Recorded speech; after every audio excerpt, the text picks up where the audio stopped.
Welcome to hell.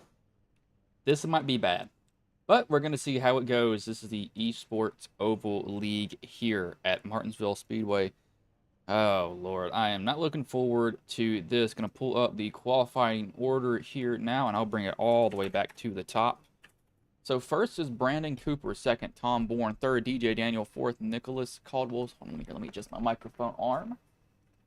Fifth, Scott Rankin, sixth, Noah Jackson, seventh, Peyton Holland, eighth, Ryan Facinato, ninth, Patrick McQuaid, 10th, Ryan Catalano, 11th, Alan Dobbs, 12th, Tyler Rice, 13th, Christian Ruth, 14th, Matt Miller, 15th, Mark Gilbert, 16th, Brock Whitehead, 17th, Matt Davis, 18th, Chris Hubka, 19th is Jeffrey Klinsma, 20th, Dalton King, 21st, Trey Whitehead, 22nd, Mark Gonzalez, 23rd, Chris Otto, 24th, Tanner Marr, 25th, Larry Bell, and then 26th is Chris Roberge. So we'll see how this goes. I have no idea how it will go. It's Martinsville. So I'm going to say 325 laps of either paces or race speed. There is no telling what's going to happen in between these two.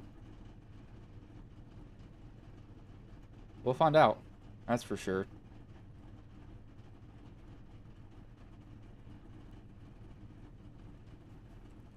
See, the lights are, everybody's gridded here. I'll give them all paint refresh. I'm actually trying to do it right now. See what it does here in a minute. Who are we waiting on to grid? It looks like everybody's gridded now.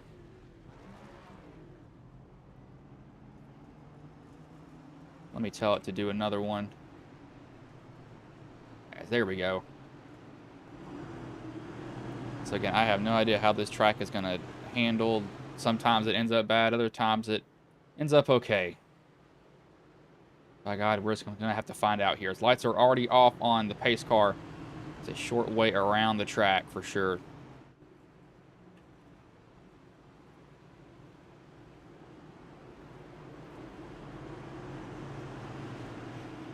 See a lot of guys beating, banging the bumpers off these cars. Other guys will be getting in too deep. We're going to have to figure out who has the deepest braking zone. Who doesn't have the deepest braking zone. You're going to see probably a lot of spin-offs coming off the corner. It's not as bad as the old gen cars, though, when they had the thinner tire. They used to spin out a lot more. It was a lot more often. Now they don't. What I feel like, at least.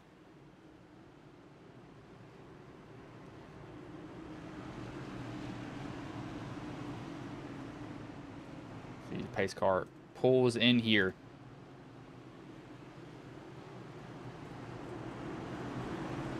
Cooper and Bourne leading them to green. Cooper on the bottom, Bourne on the top. As Star has a flag in his hand, and the green flag is in the air. We are underway here.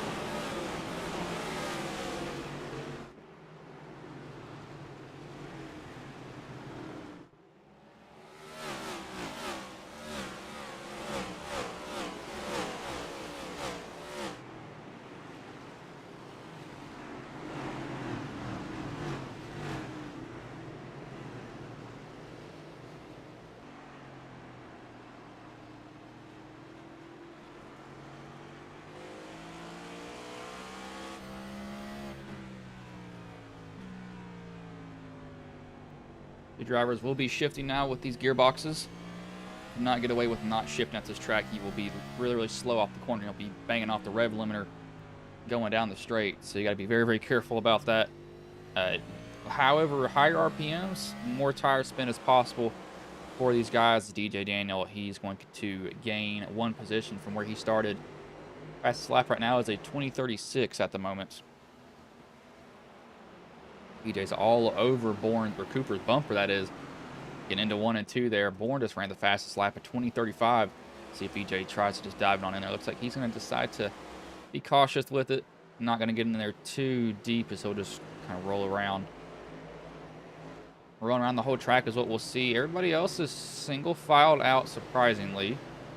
So not doing too bad of a job at the moment. See what the race info is today. Where's the race info? I know we've got a stage break coming up here. Or that they have at least 2, I believe. I think. Let me find out. Oh, There's that. I think we got somebody in the wall that we do. That is the 15, Jeffrey Klinsma. The 46 is already, I think that was actually on the start there. As we got a wreck here, Holland and Faccianato are around on the backstretch.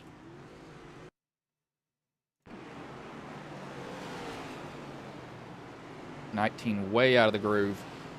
Powers down and just no grip up there. Comes back down the track, and Faccianato has really no... Actually, I don't really know if they hit. Did he get hit by that driver right there? Who was that? That was McQuaid. I think McQuaid gets... Yeah, McQuaid stops. Faccianato runs into the back of him. McQuaid got some damage too. That damage, though, at a track like this, is not going to hurt you at all. It's... Sorry, I ended up putting a finger in my eye, so I got stuff in my glasses. But that damage here, you're not going to notice it. It's a short track, so it's going to be incredibly hard to see. Aero just doesn't mean as much as it does at other tracks.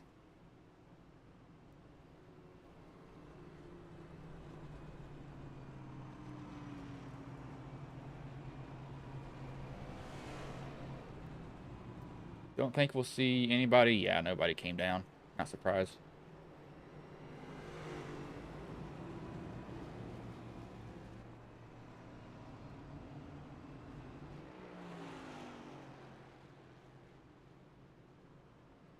See, lights are still on the pace car here. I have to wait to go green.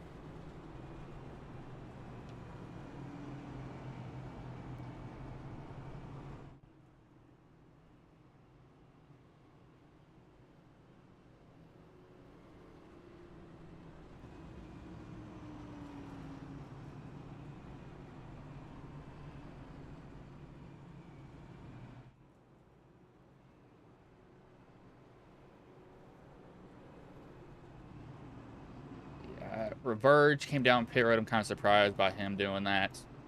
I wouldn't expect him to do that, but that's just how it goes.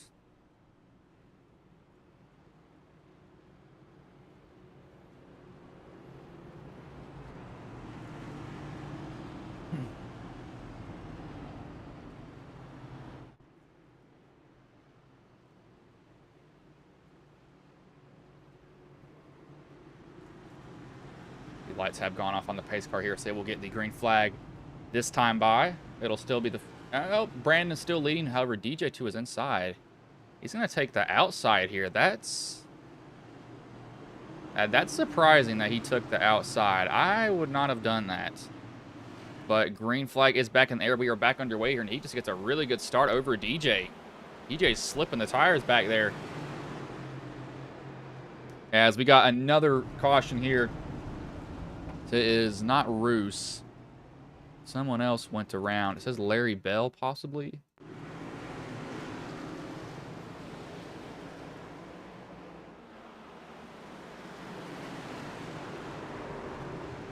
No, it happens in front of this. Was it Roos? It may have been Roos.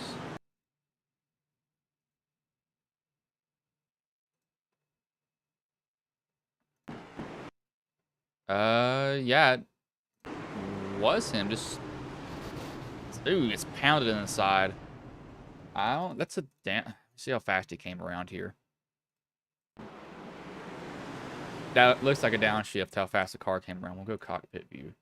That looks like a downshift.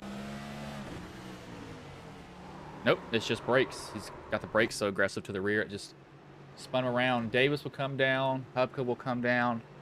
But 2 cautions so far, 13 laps into 325 lap race.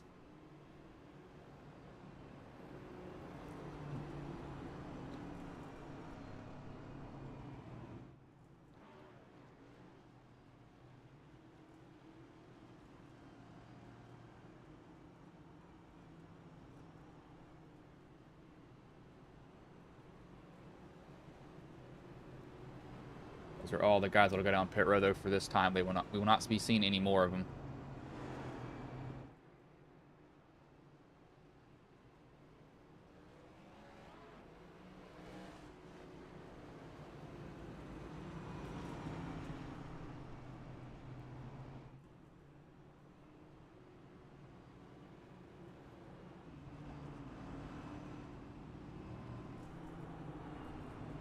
Yeah, I will see on pit road for this time. I think lights should go off here. Let's get the ring. Yeah, they will. As looks like we got Cooper. I don't know what are they doing. Okay, so there's a choose in this league. Looks like Cooper, Caldwell, and DJ all choose the bottom. No, is there a choose rule? I don't think there is. They're just kind of messing around with each other. I thought there was a choose rule. I had that completely wrong there.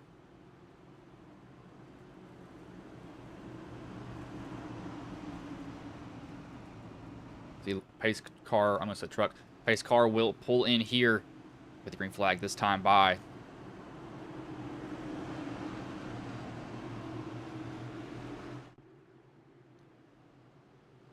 As green flag is back in the air, we are back underway here. Looks like everybody gets rolling throughout the field. Cooper going to jump out to a little bit of a lead here. Caldwell going to try to defend against DJ. DJ not going to be able to get that second position. DJ actually looks like he brakes a little bit early there. You see Bourne almost ran him over. He had to kind of jab on the brakes there to get that car stopped. So 92 got a really good bite. That is Catalano.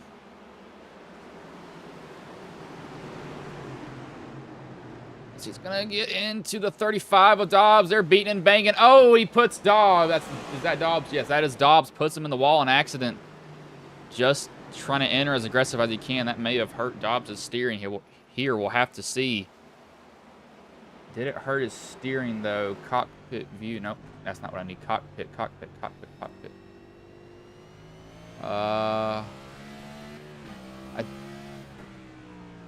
can't tell if it did. If it did not, well, I'm not going to be able to notice. I'm not feeling the steering wheel.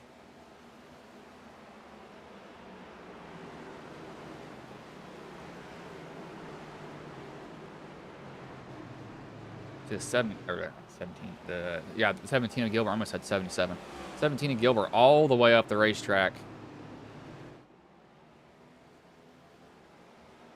The 16 of Bourne just put himself in the wall there. That was odd. That must be a downshift when he was meant to upshift possibly. Yeah, that's really, really weird.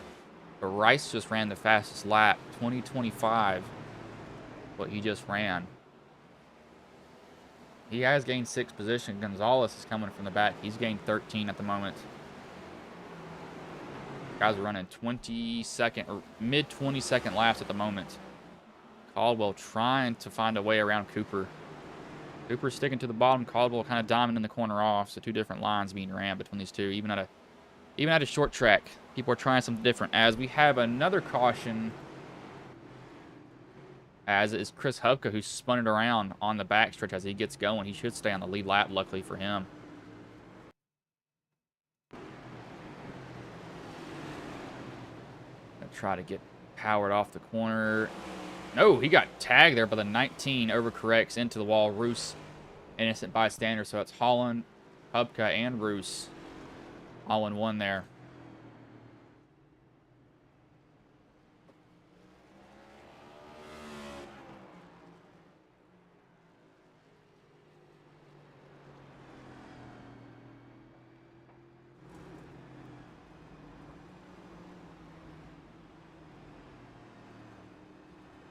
See, as some people come down. Bourne, Dobbs, Catalano, Rankin, and McKinney all come down pit road. If any other drivers come down now.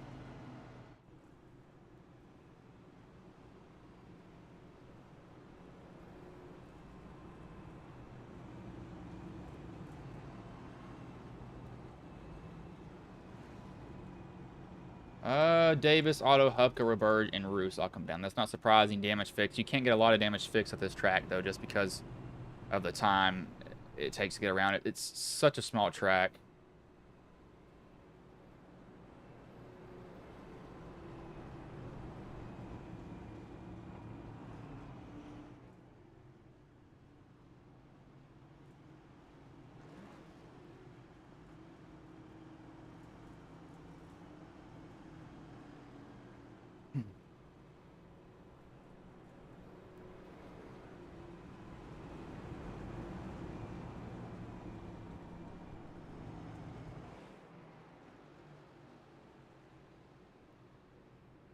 So these guys should line up next time. Lights should go off on the pace car next time by. Should is the key word.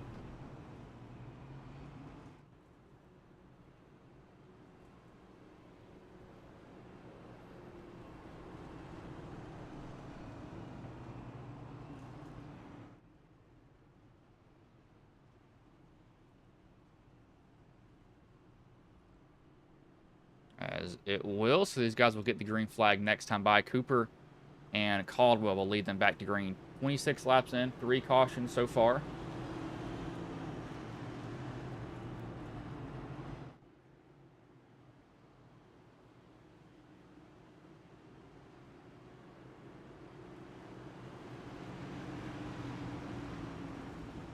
Pace car will pull in here.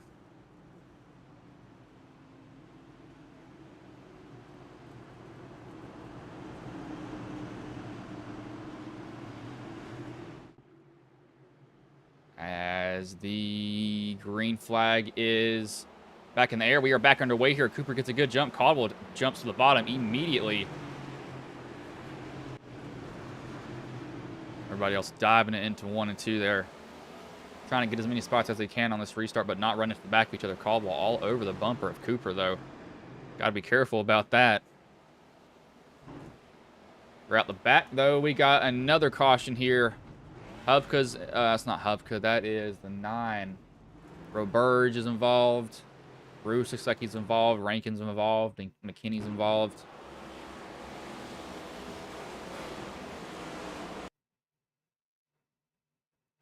What happened here?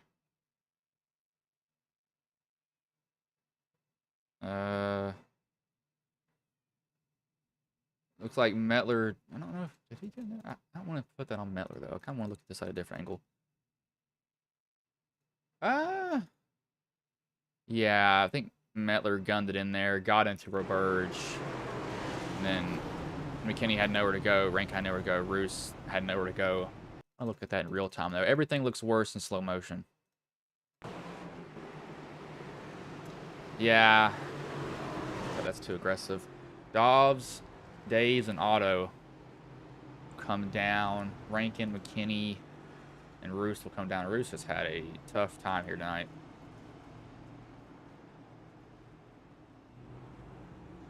He has had a rough night for sure. 4 cautions so far. 30 laps into this race.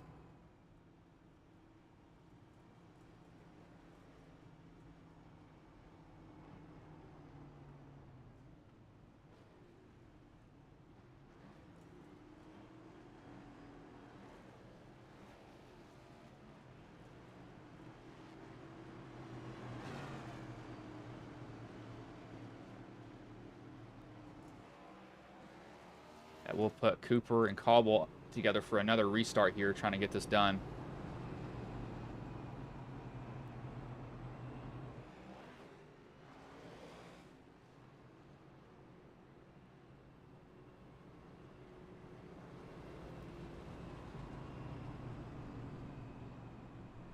We'll not see anybody else down pit road. Bourne and Holland are already a lap down here.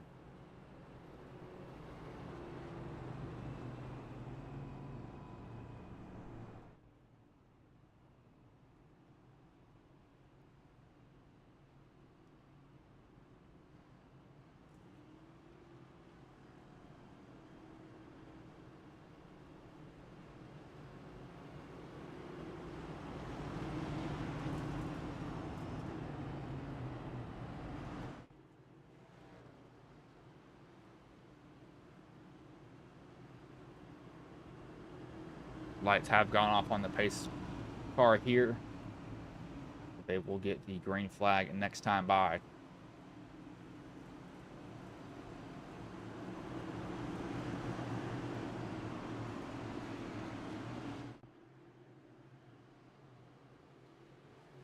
As green flag is back in the air, we are back underway here. Cooper and Caldwell get a good jump. DJ, however, going to try to fill the bottom, and he might if Caldwell doesn't get a good drive off, and he doesn't. DJ going to be fighting down through 3 and 4 here. Gets a little bit of a maybe door tap there, a little bit loose though. Gives Caldwell a bunch of room. Doesn't dive it on in there. He had a chance to gun it, but he decided not to. As we got another caution here. This says it is Ryan Catalano. Rankin Dobbs born.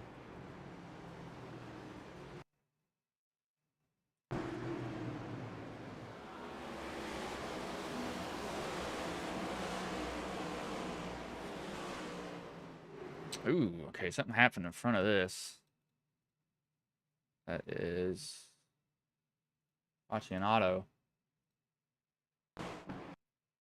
He's trying not to get into the back of the 4 of Mar, and he gets loose. And yeah, the 92 has nowhere to go. I'm not going to put that on him. That's not on. I can't really put that on a single driver there. That seems like that's just everybody.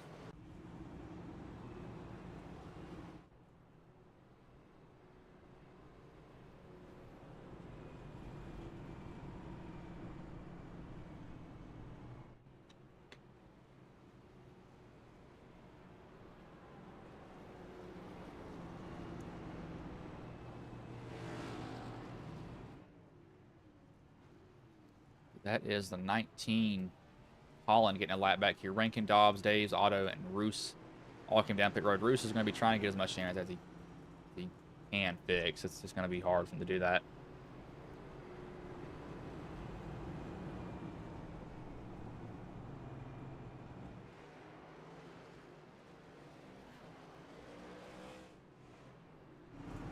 Biggest mover is Mark Gonzalez. He's up 17 positions, currently sitting in 5th.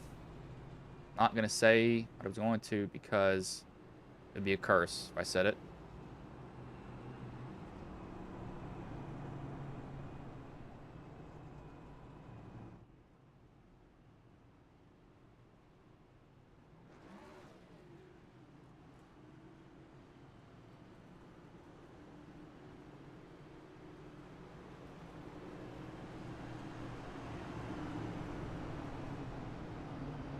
The lights have gone off on the pace car here, and they have.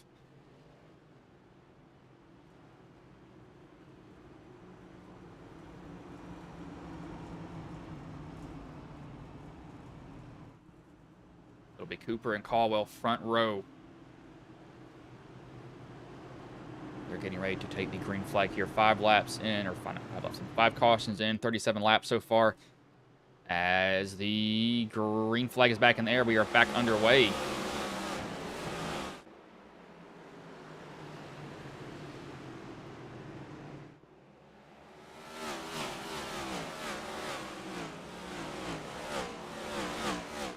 Oh, the 77 of McQuaid slideways spins it around. We keep it green, though. I think McQuaid may have gotten punted here. He was sideways way before the corner.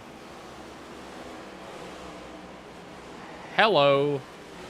Yeah, he got hit there. I don't know if Trey did that on purpose. It's, one thing on super speedways, on short tracks, that's so hard to tell is who has a different braking zone. This is probably just a different braking zone here.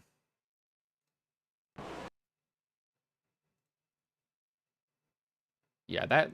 Let me get a chase view. That's not a very good view of it.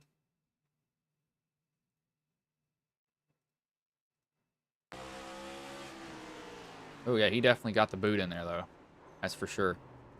Went to a sliding stop. Let's go on board here with Trey, see where his braking zone is. McQuaid is... He's definitely... Excuse me. He's definitely kind of fading down to the bottom. He's not up close to the 15, so he's definitely not trying to give Trey this position, but I feel like this is when, you know, it's on a restart, just brake a little bit earlier than what you normally do.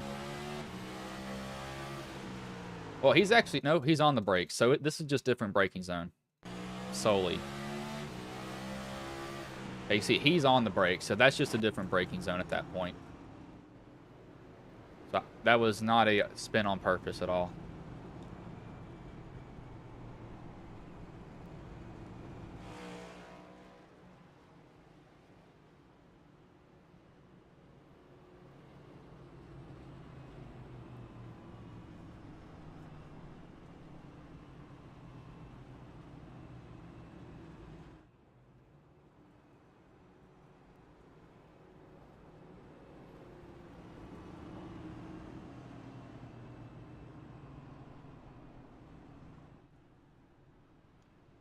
believe lights should be going off this time by, as it is.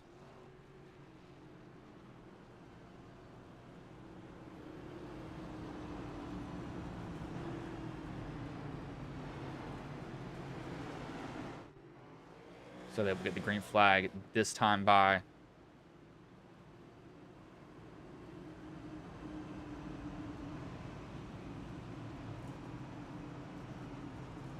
Pace car pulls in.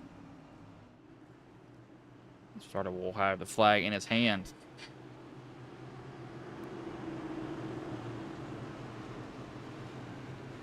As green flag is in the air, we are back underway here.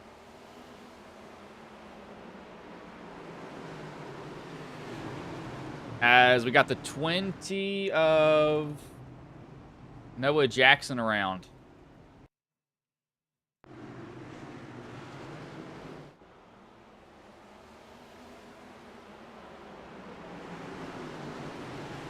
Yep, that's just trying to force your way down. Oh, that broke his, I think that just broke his toe link right there. No, it didn't. So he's very lucky it did not break it. I thought that broke his toe link. That'll give more guys an opportunity to fix damage, though. Hub could still fix some damage. May have actually blew his engine there.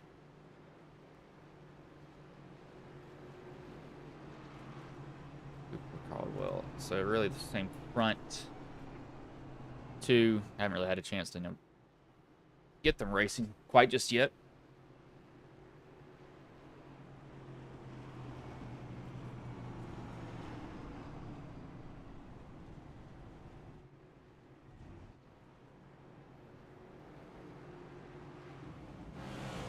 See, Jackson wasn't able to get rolling, so I think he lost a lap to the pace car there.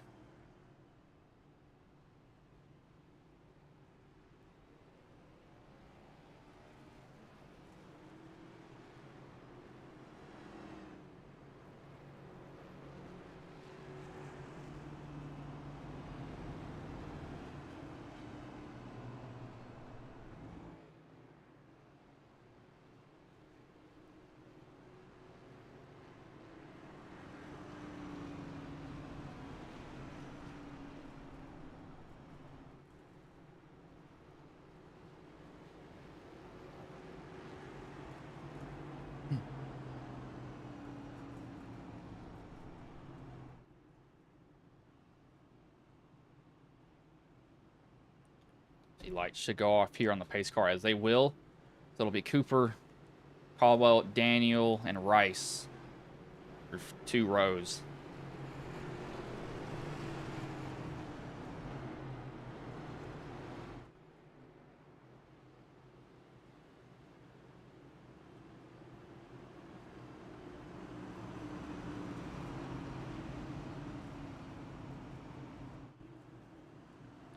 Cooper will lead them back during his pace car pulls in.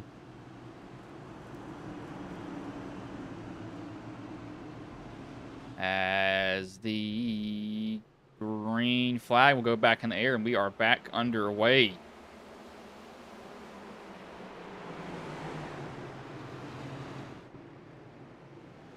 It looks like everybody gets off cleanly, though.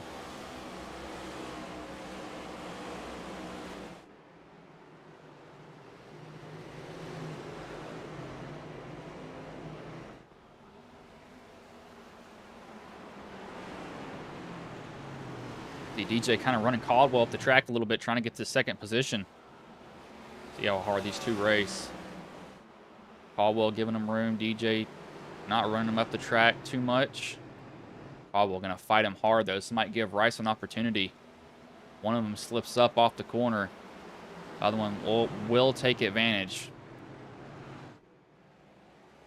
So no one's making a move just yet. Caldwell's still hanging tight. A little bit of rear end kick out there. DJ might have the spot on him, though, because he's able to just get a little bit of a better run off the corner. He's still going to fight him hard. Caldwell might have to finally give up the position here, and he does to DJ. Everybody else has gotten sort of back here. Noah Jackson's spun it around, but we stay green. Yeah, he's got back rolling. This is around the 88 of Chris Otto as Jackson may get ran over here. He will not. He's almost stopped on the track, and he is.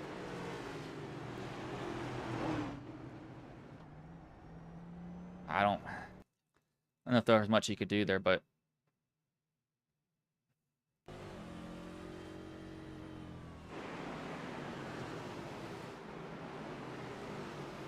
I feel like you just need to keep rolling there. Everybody was already moving up. Just hold your line in the corner.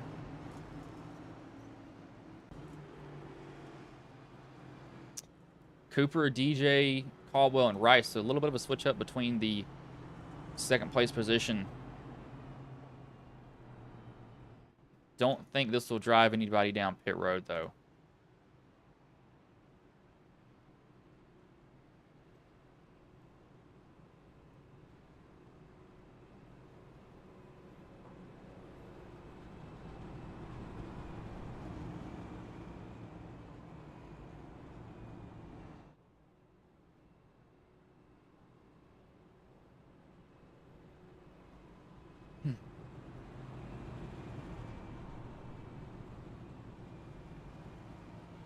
Yeah, there's a little bit of a fake there from those guys. I don't think you need to go down pit road. You've only probably got 20 green flag laps on these tires. If that.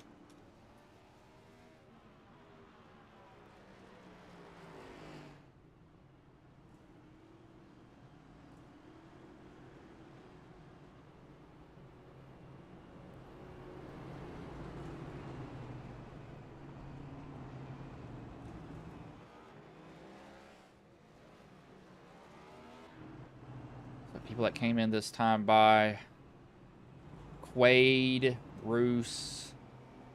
That's all we had that came down pit road.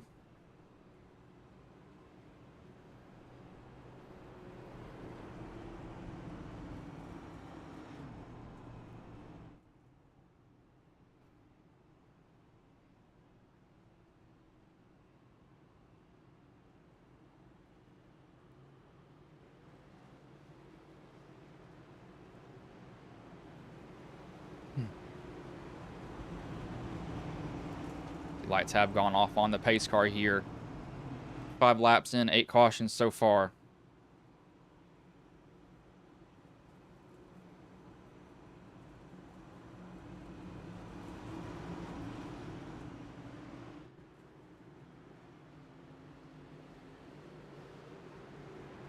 Looks like DJ's laying off here. Might need to line up with Cooper.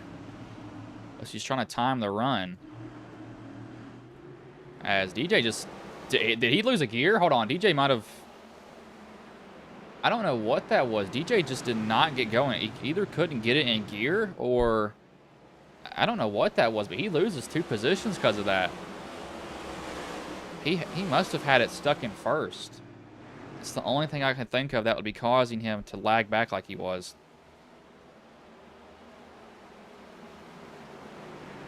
This will give Rice a shot at Cooper. If he can hold this position, though. Gonzalez trying to make his way through the field. Up 17. Mars up 17. Roberge is up 17. Got the 16 of Bourne around on the lower apron here. 3 and 4 trying to get it fired back up. As he's actually stuck. He has managed to get that car stuck on the apron. I have not saw that at Martinsville before. So he needs somebody to come by and give him a bump. Because he is actually stuck on the apron.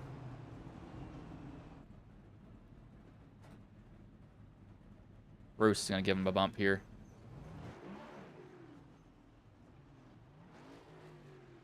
Bruce will be the Good Samaritan. As there we go. Now he's unstuck. Bruce gets away just in time. I have still never... I didn't know you can get stuck on that. He might get stuck here again if he's not careful. Waiting for this whole field to go by at the moment. It's going to put him at least 2 laps down. Should be able to whip it around now. Oh, hold on. He's got Roos coming by. Oh, don't get stuck again. Don't get stuck again. Looks like he will be fine. He'll be able to get this rolling again. So Roos becomes a good Samaritan for him. As fake out. Yep, there we go. Not surprised. Expected them to not come down pit road. Some guys in the back of the pack did. McQuaid, Dobbs, Jackson. Hupka, I think Hupka's left.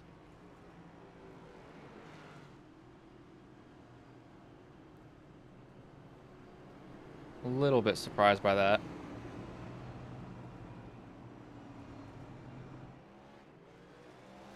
What is this up to? This is up to 17. What did I stop at? I stopped at 12. I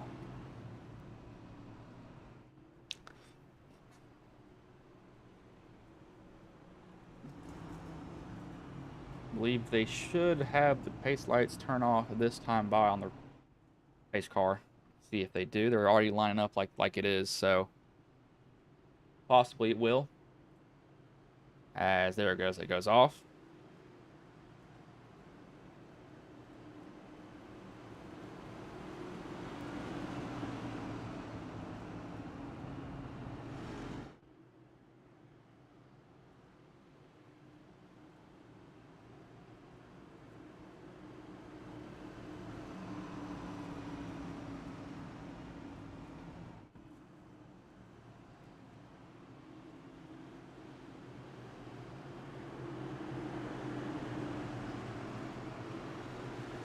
Pace car does pull off here. They will get the green flag here as it flies in the air, and Rice slipped the tires and takes out DJ with him. That is starting in first, and the wheel spin got him.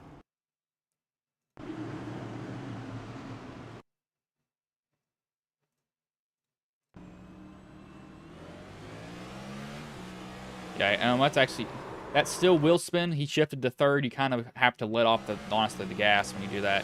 And DJ just, wrong place, wrong time, and it takes out two of the front runners here. That is complete accident. We've all done that at some point.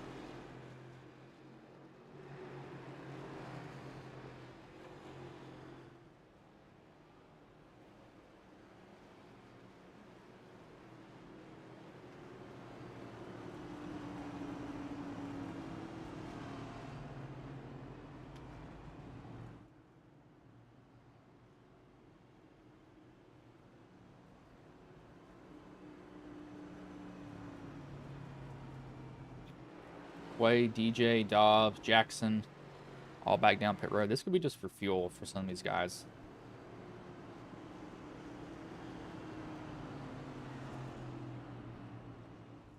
Would not be thinking that needs tires quite just yet. Rice is going to get the wave around here.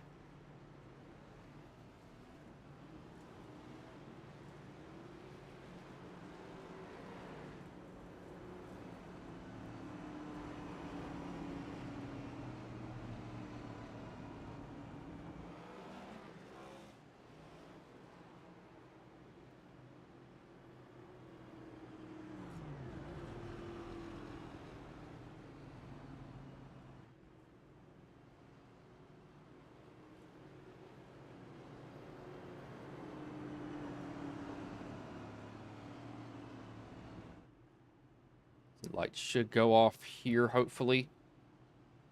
As they will.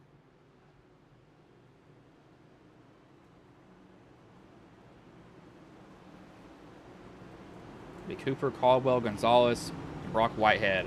Biggest mover is Mark Gonzalez. He's up 19 positions currently.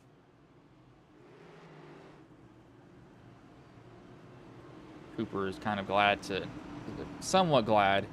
You don't always want to be seeing these caution flags fly. Pace car will pull in.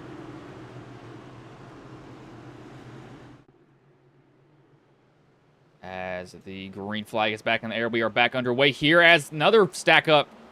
They get it going, though. Caldwell did not grab a gear. spinning tires or he just missed a shift. That stacked everybody up behind him. He's going to lose a position there. This is going to end up bad here. Someone's going to get punted. Who's it going to be? Who's going to get punted? What these guys can do in the cars is you can put more brake bias to the front or to the rear. You put it towards the front, a little bit safer under braking. However, it will kick that rear out towards the front. Put more brake bias towards the front. Safer stopping. Doesn't want to kick the rear out. We got a caution here. Ryan Catalano is around. This might just be a self-spin here. I'll talk about the brake bias in a minute.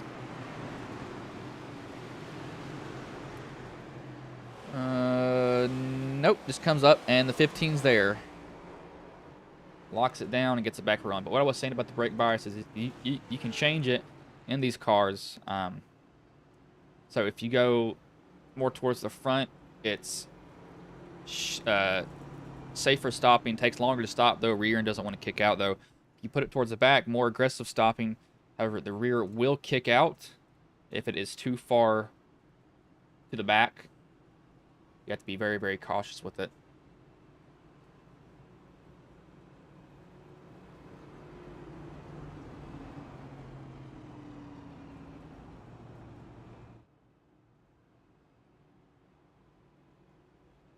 As Caldwell and Rankin will come down pit road. I'm kind of surprised Caldwell will come down. I think he just missed his shift on the restart.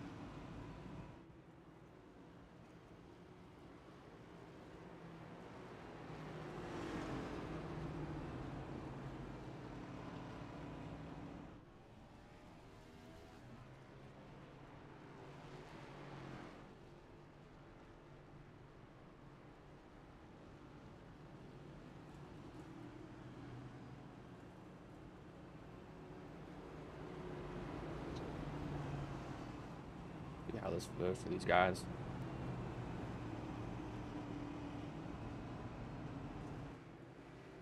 The lights should go off on the pace car this time by 11 cautions so far, 73 laps in of a 325 lap race.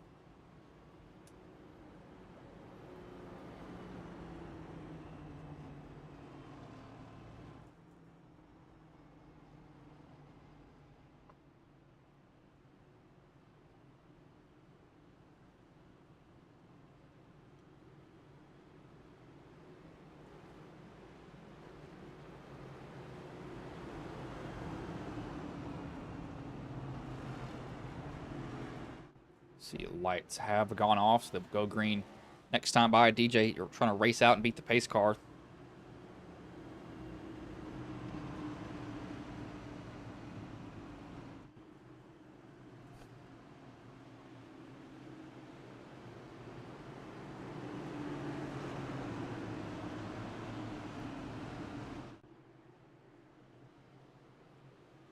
As the green flag is back in the air, we are back underway here.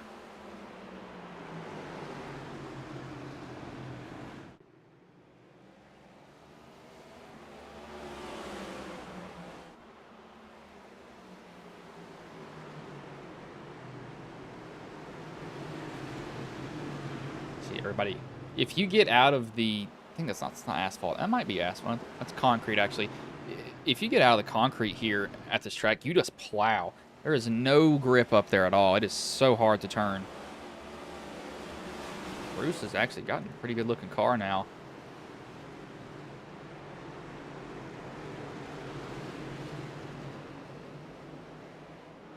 See, everybody else looks like they somewhat simmered down a little bit.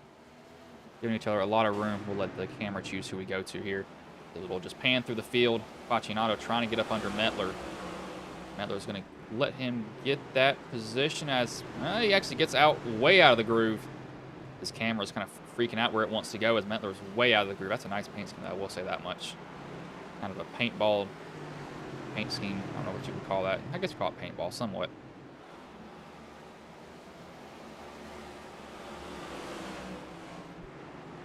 Looking at DJ Daniel right now, having to make his way back up through the pack. Most of the action will be back here, though. Around the 19 and the 20, it appears. Guys try to race each other pretty cleanly down the backstretch.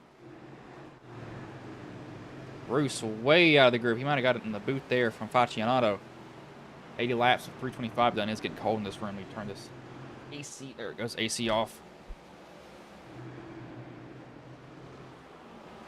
Bruce finally able to get back down in the group. He's still not able to. DJ's gonna dive on in. Bruce is letting them go. He is not fighting them at all. You see DJ is getting in high. Look at that rotor glow. Let me go to DJ here. Look at that rotor. He is so hard on the brakes. And it'll cool off going down the front stretch or back stretch, but good lord. Watch this. Boom. Glowing orange. Glowing red, orange, same color, close enough in NASCAR. Look at Cooper's though. See what colors his is. His is almost even worse, but we do have a caution here. Jackson's around. He's jumped to the pits instead.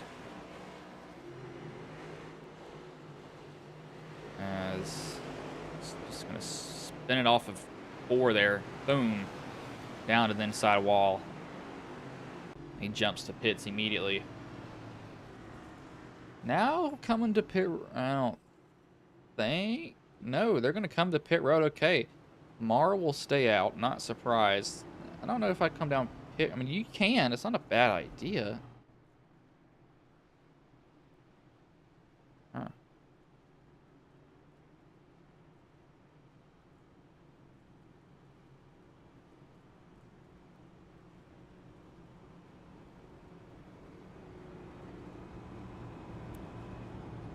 So we do have some people that came down pit road, but a majority stayed out. I'll put Roberge as the leader. Came down on lap 34. Some guys will be down here just for damage fix. And wave around there. Is that a Chewy paint scheme? Yes, it is. Fun fact, Chewy is actually owned by PetSmart. Same company.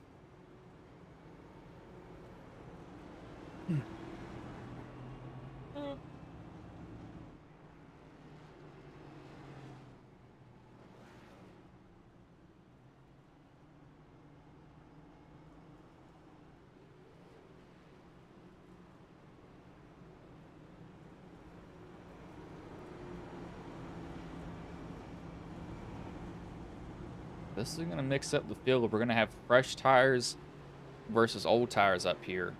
So there's going to be a lot of bulldozing, most likely. Guys trying to get up to the front a little bit too quickly. But what will happen to most of them?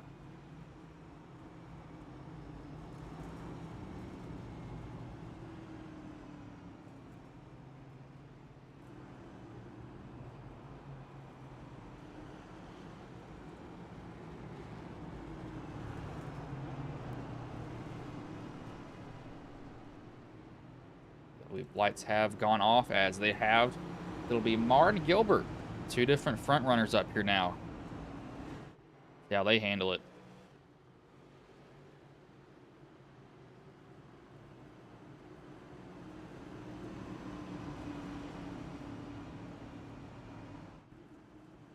Pace car pulls off here.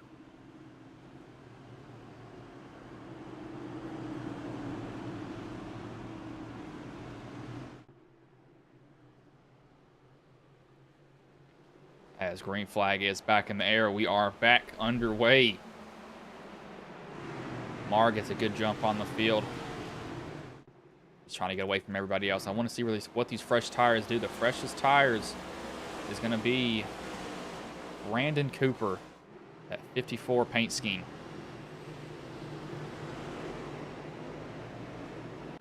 Ty Gibbs, been very quiet this season. Roos blocking the inside there from Holland.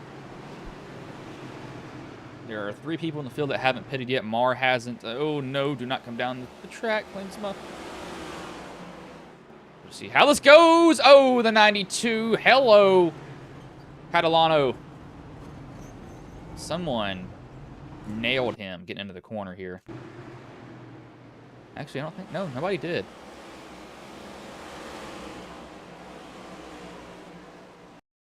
That was... odd. Looks like McQuaid. Was McQuaid on the brakes, possibly?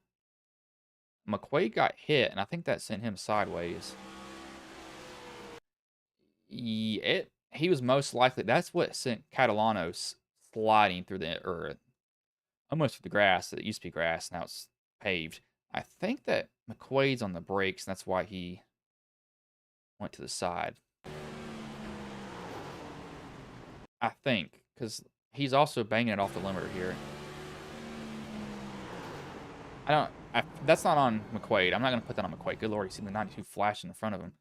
I think that's just, he's already high in the RPMs. McKinney gives him a shot, and it just picks the rear tires off the ground.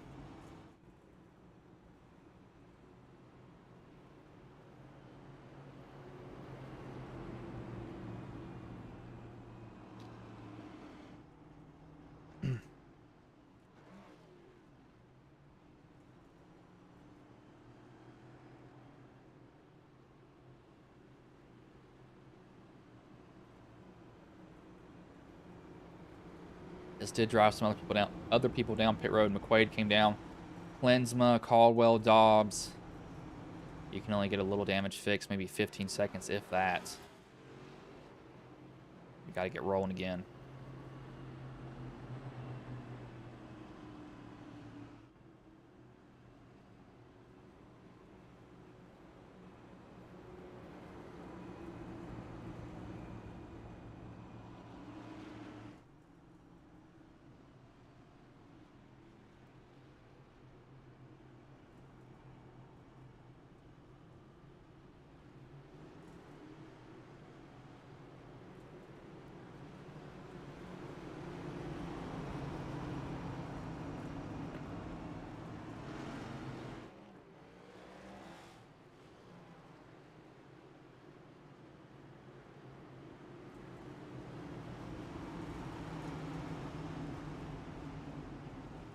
See, pace car has pulled off here as lights have gone off also.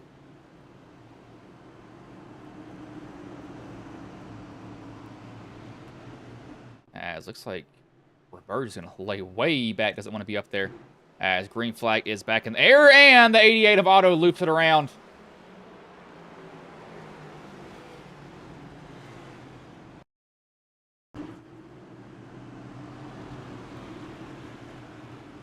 We got people wrecking here still on the backstretch. Yep, that's just misshift. So what happens after this? I think this is just everybody slowing down. I don't think this is an actual wreck.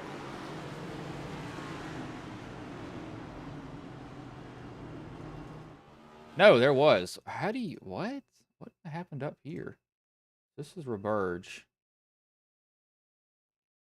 What happens?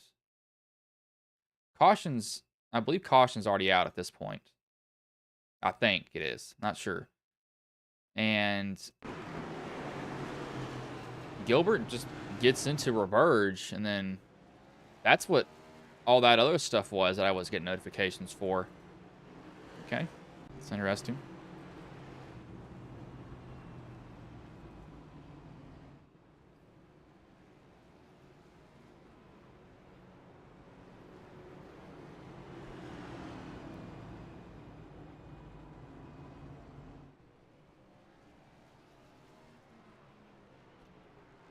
That will drop some people down pit road. Gilbert, Holland, Bell, Tyler Rice, Caldwell, Otto, McQuaid, Bourne, all down pit road.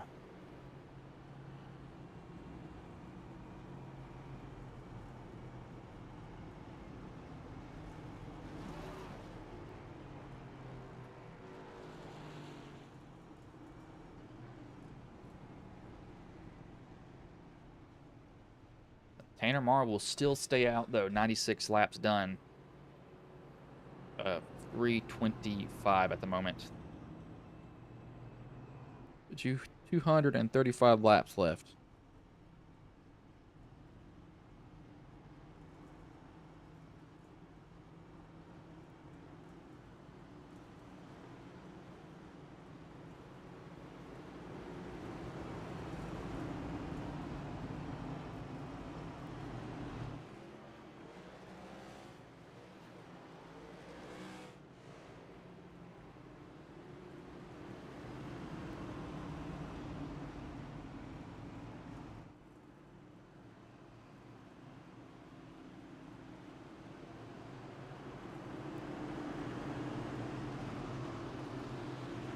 as lights are off, pace car has pulled in here. As starter has a flag in his hand, and green flag is back in the air. We are back underway here. Marr jumps out. Cooper's worked his way back up here. Cooper has the fresher tires. I don't know if Marr can defend against that. Marr's already wiggling coming off the corner. Cooper's going to have a run down the backstretch. Marr won't block him. Cooper going to just be able to roll the bottom here. Yeah, Marr almost comes down, realizes that Cooper's there, and he lets him go right on by. As we got somebody in the wall. That is Whitehead, and it's both Whiteheads. Trey and Brock Whitehead both get into the wall there. Not sure what happened between those two, but evidently they got stuck on something.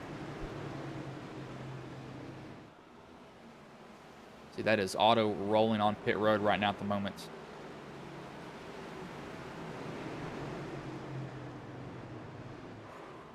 As somebody is around, and I can hear it there. That is Gonzalez. As we keep it green, actually. We'll just look at it really quickly as caution has come out. This is a separate wreck now. Gonzalez was actually getting... Oh, he's a lap down, I believe. This gets loose off of 2, chases it the whole way down the track. I don't think... Was that for position? That may have been... Well, wait, hold on. Where did he come from? Was this for position? I don't think it was. No, it was. So he had ran down these guys. So what was this other wreck for?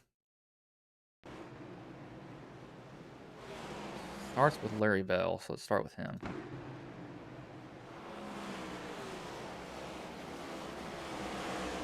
And Noah turns off the nose of Noah Jackson, and oh, Gilbert has nowhere to go. That just destroyed that car. Noah's not having a good race at all. As he's left the server, I wonder if he got kicked from the server, possibly.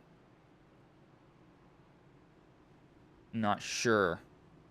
Cooper found his way back up front. That's kind of surprising he did it that quickly.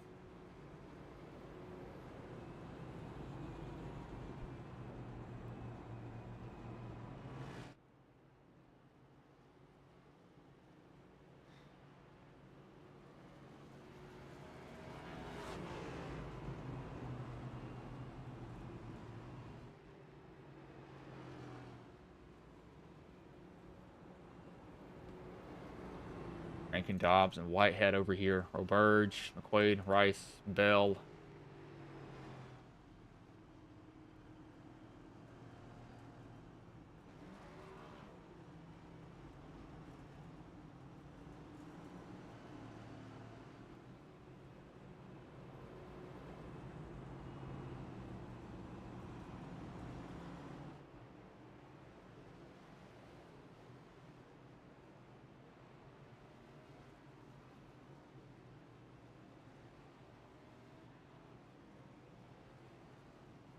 Sorry, I have it set on somebody who's not on the track right now at the moment. I believe lights should go off this time by.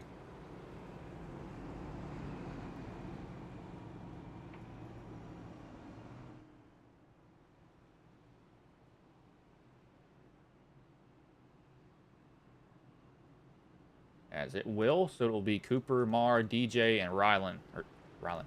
Yeah, no, Rylan. Rylan Facinato.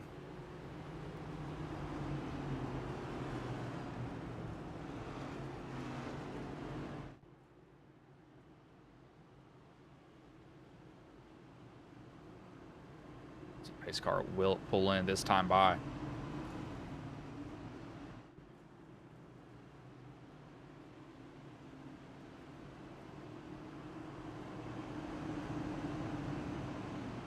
will be Cooper and Marr.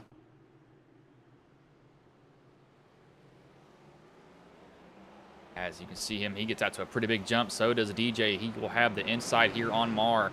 Marr might have to give up the position.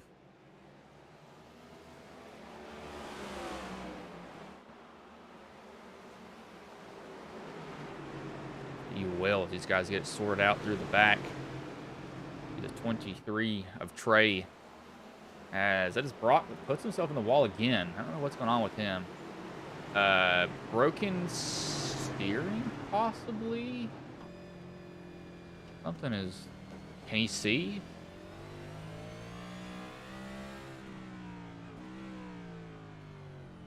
steering may have...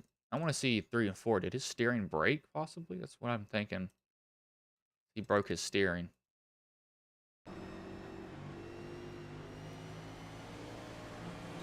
Oh, no. Yeah, his steering's broke, so his steering's pulling to the right whenever he gets on the throttle. So he's got really damaged steering to be doing that. We'll go on board here 2 laps each with a random driver. And we'll do it with 5 drivers. That will make 10 laps in total. So we'll start that when Cooper gets back to the start-finish line. I don't want to start it too early because I don't want to be sitting here forever doing that. But we will start that now.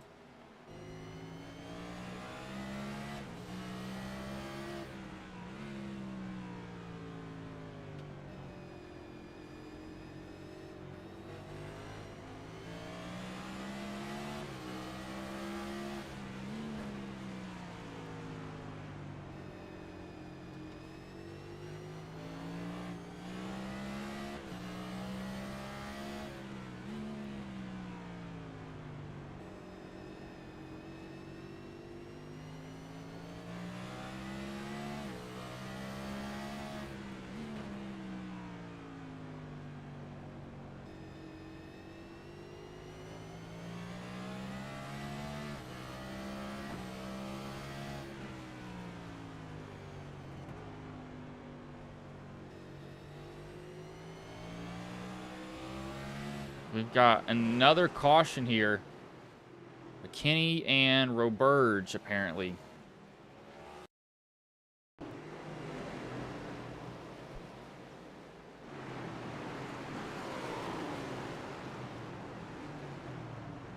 Oh, it is not them. It is the 19. But I got a notification. I didn't get a notification for him. I got a notification for them stopping, though. That was odd.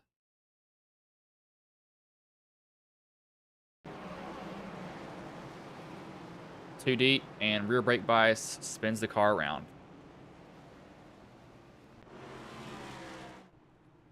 So nothing that he could do there after that. That was not the guys that it said it would be.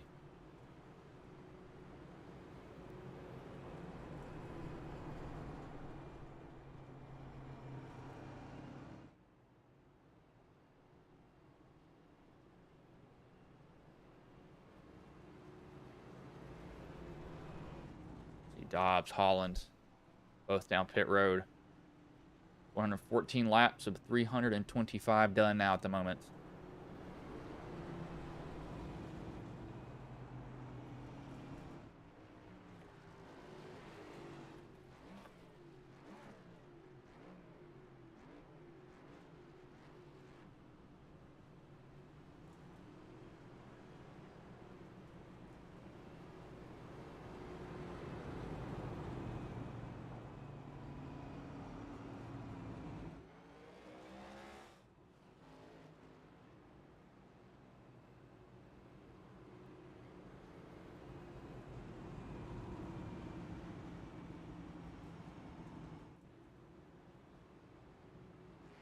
Otto and Roberge still sitting on pit road.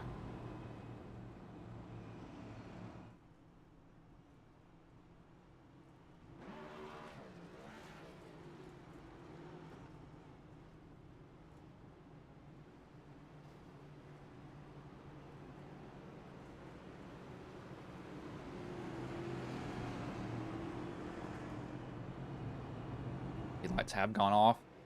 Cooper and DJ on the front row. Cooper's going to take the top. He's going to leave the bottom to DJ. I think we may see DJ, if he has a restart like he has had this whole race, he's going to get kind of blown. That's him taken out of context. Blown away on the bottom because he has not had good restarts. Been missing them. As green flag is back in the air. We are back underway here. And it's not surprising that the leader jumps here because it is so hard to get a restart at Martinsville. Spinning the tires is such an easy thing to do. As Mar will get third from Catalano.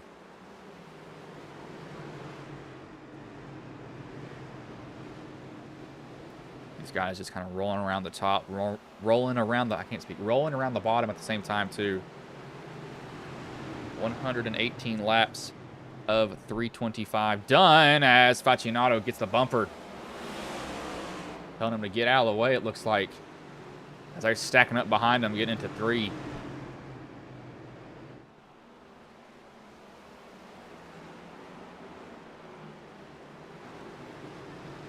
Facinato, don't come down the track. Klinsma about came down in front of Facinato's nose and got himself turned there. They'll keep it green, though. Green and clean as Kenny about dove it in there. Klinsman's not giving them a lot of room going up off the corner. He may get spun here in a minute. Look at Roos. Roos worked his way up this whole entire race. Got spun early. Find himself in 6th at the moment. 92 Catalano also worked his way up here. As soon as I was talking about Roos, broadcaster's curse, as he actually gets back going. Okay, all right, Michael McDowell at Bristol. Spins, keeps it going. He does lose about 6 positions, though. We're going to go and rewind and look at that. 23, that is Trey Whitehead. Gets to his inside, and I think Roos comes down. A little bit of a tap. I thought he spun it around completely, but he keeps it going. He did lose some positions, but we do stay green.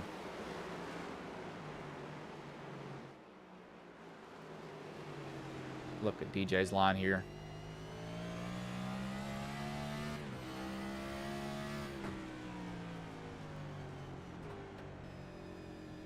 He kind of stays a little bit higher, turns down. Doesn't get a good entry that time. I think he overshot 1. He's got a lot of brake to the rear, and he is so aggressive on those brakes, too. As we got Dave's around on the backstretch. Hopefully they all avoid him.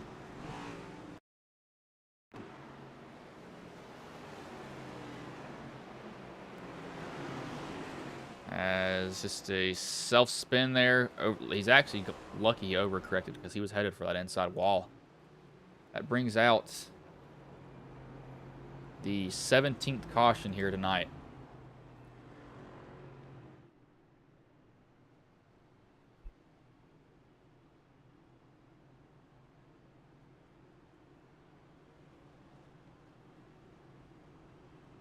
As we do have some people that pitted. Marr, Klinsma, Dobbs, and Gilbert came down pit road.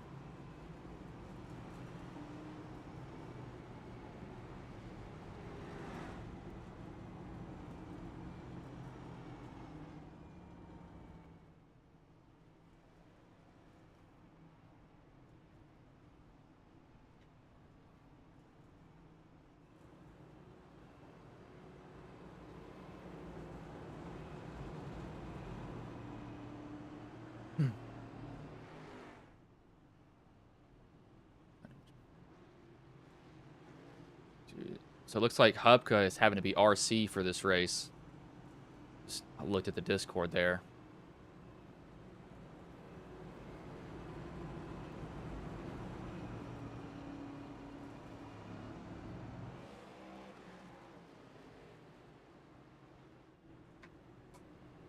The Cooper, DJ, Catalano, and Caldwell.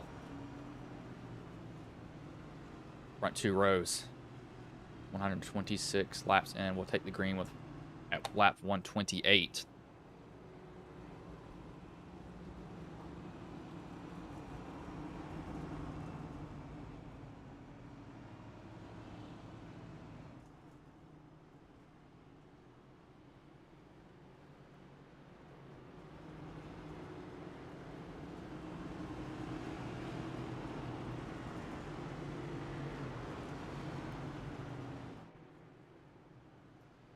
The Cooper looks like he takes the outside again. He's going to leave the bottom to DJ, but again, leader controls the start here so much. It's not even funny.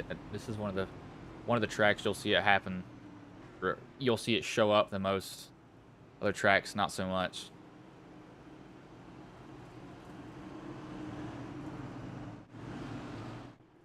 As the green flag is back in the air, we are back underway, and the 92 misshifts in front of the field. Caution will come out.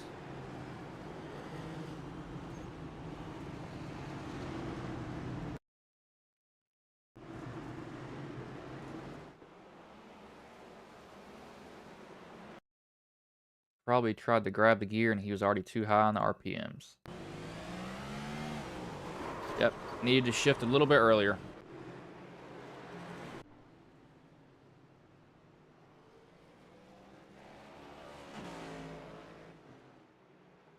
Will be the 18th caution so far.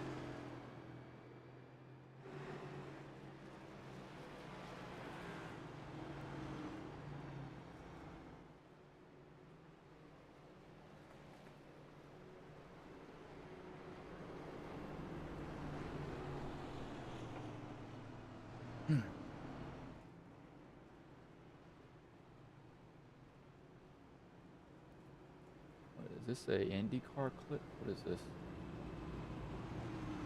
No, that is a... Oh, my lord. Well,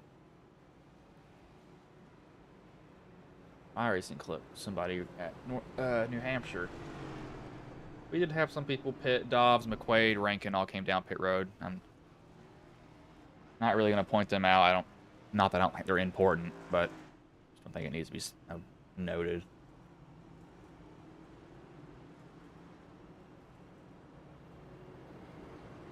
Oh my gosh, 1 week free of nitro. I had nitro at one point. I got rid of it. I only had it for like a couple of reasons, just to send really stupid photos and long videos to people. Lights should go off on the pace car this time by. I'm still messing with my microphone. Trying to find like the exact perfect volume. But I don't know if I can get it, but I'm trying to get it, that's for sure.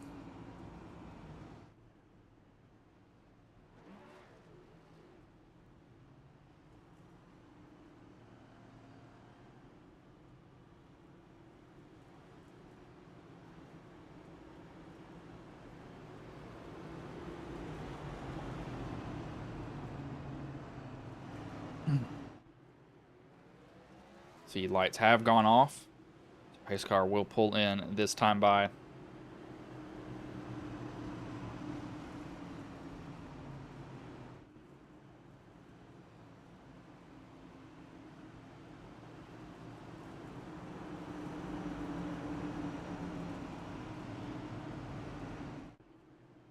As DJ's going to be laying way back, and he gets a little bit of a better restart. Paccianato does not get a good one at all.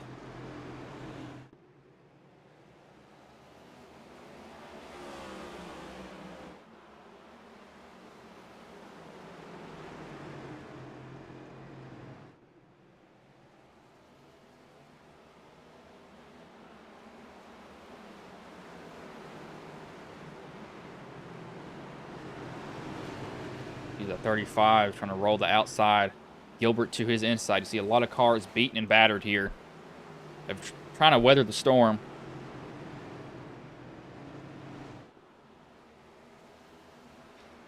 As we have a caution here.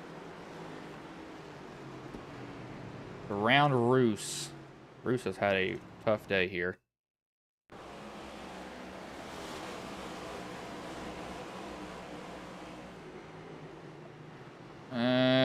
Gilbert just rolls it a lot better. Roos was high up. Doesn't really get that much damage, surprisingly. It's all to the rear of the car, and he should be fine from that.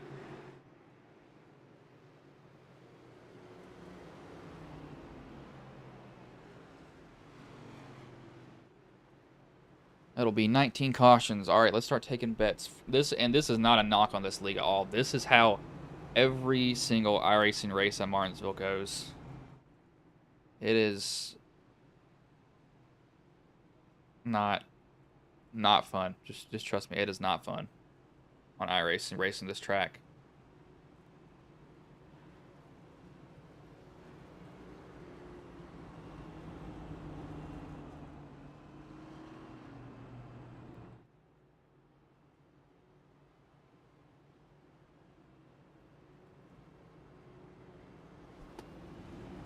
I don't think they're going to be coming down pit road. This is going to be a fake.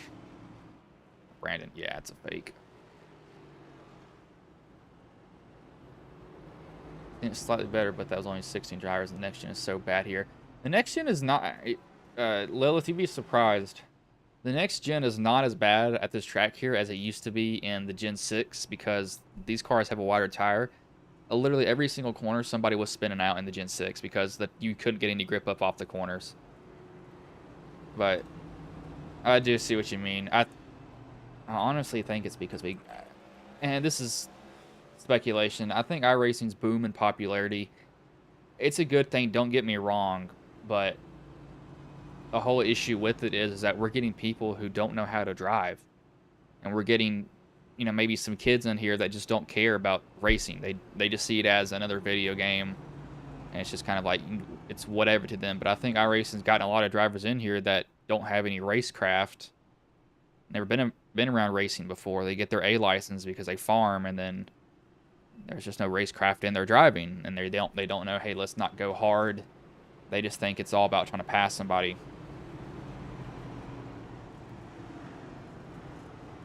And that's with everything. I've been doing iRacing for 4 or 5 years now, and I've noticed in the last 2 years it's gotten horrible. In the A Open, no, I don't run A Open anymore, but fixed, anything that you run, it's gotten a lot worse caution-wise.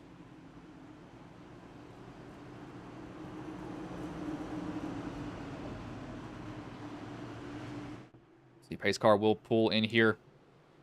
Starter will have the flag in his hand, and the green flag is back in the air. We are back underway.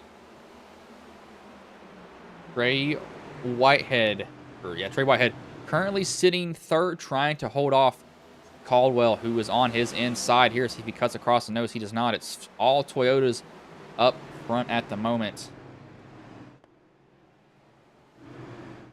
The first Chevy currently sits fifth. That is Dalton McKinney.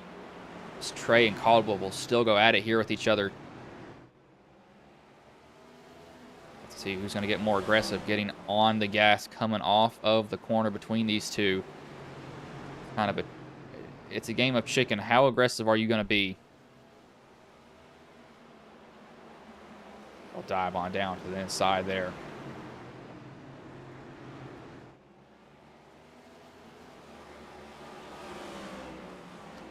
The 23, the 84. I'll go down into the corner.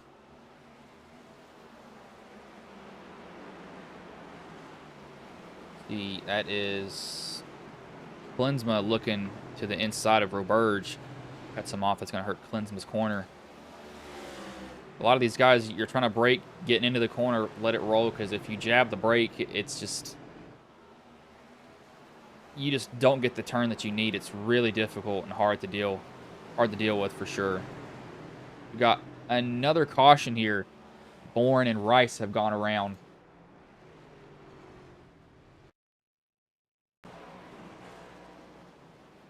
Rice locks it up and doesn't cause anything there. Gilbert taps. He just... ooh, my lord, just taps him. He just destroyed Brock Whitehead. I think that's who it was. And then Gilbert...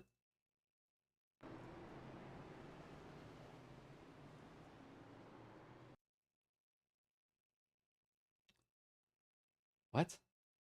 What just happened here?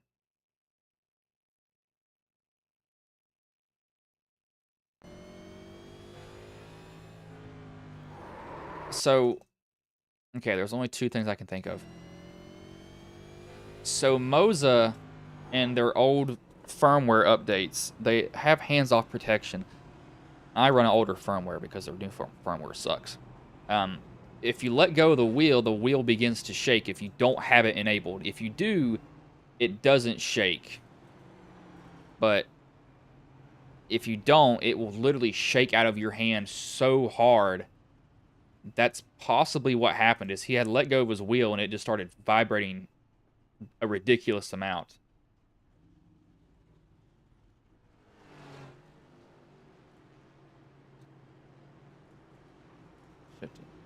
Hardware problem, gotta be. Yeah, that might be a Moza, Lilith.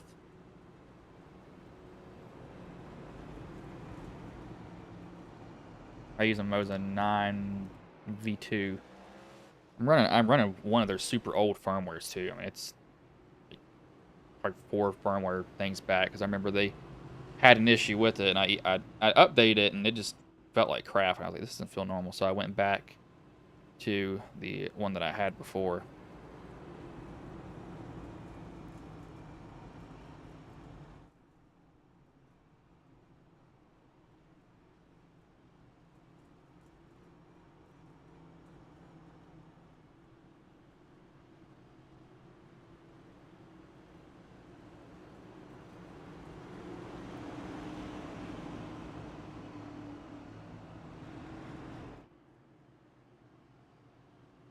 See, lights have gone off on the pace car here.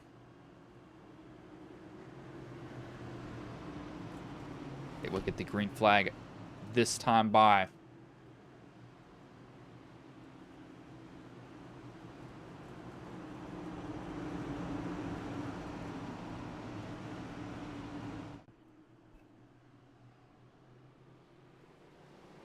As green flag is back in the air, we are back underway here.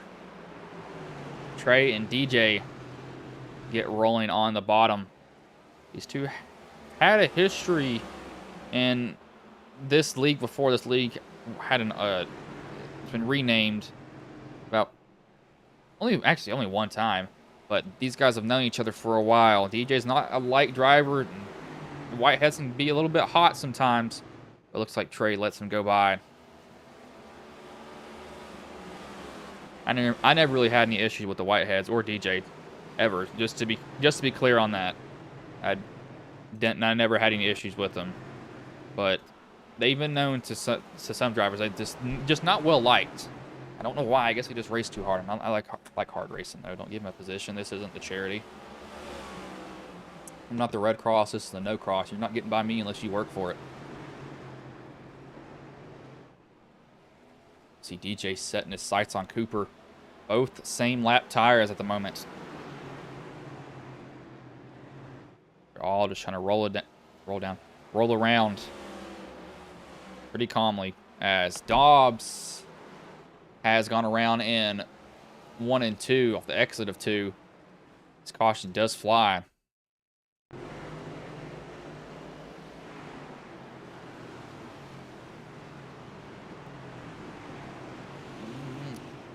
This looks like a racing incident there. Dobbs is a little bit higher. McQuaid rolling that bottom. Dobbs is trying to dime in the corner. McQuaid's just there.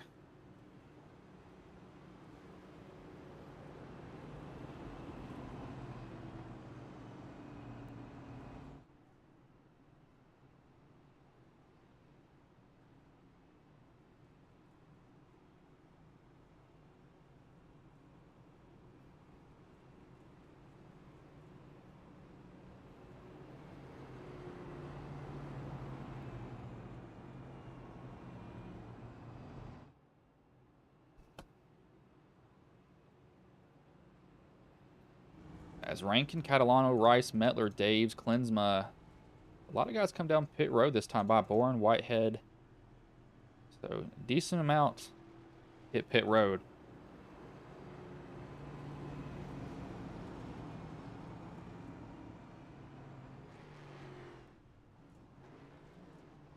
Let's see what these streams look like. Sean Dunaway, actually. Did he win the race? No, he didn't. I need to run the ARCA cars, which are the old Gen 6s. I think they actually have more horsepower than the cars today, which is sad. Not a good thing.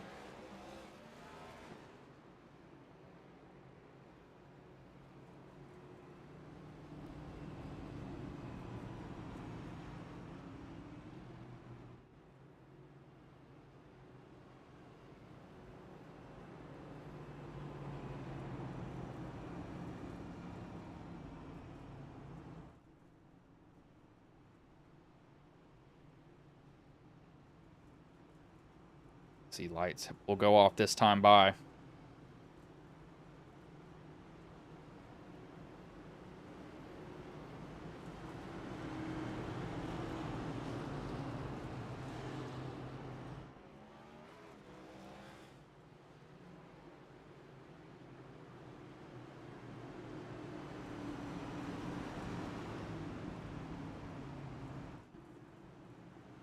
Pace car will pull in here. Starter will have the flag in his hands.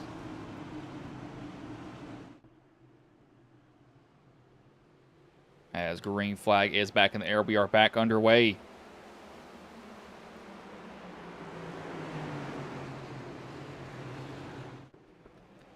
A little bit of contact there between Caldwell and Trey Whitehead for third. Bruce blocking Mettler there. Doesn't want to let him get to the inside. Driver's going to have to be like, hey, I'm tired of this. I'm not going to let you in. It's Caldwell running Trey up the track just a little bit, rolling that corner, shoving him up the track, not making any contact with them, though. Got to keep that in mind between these two. No contact yet.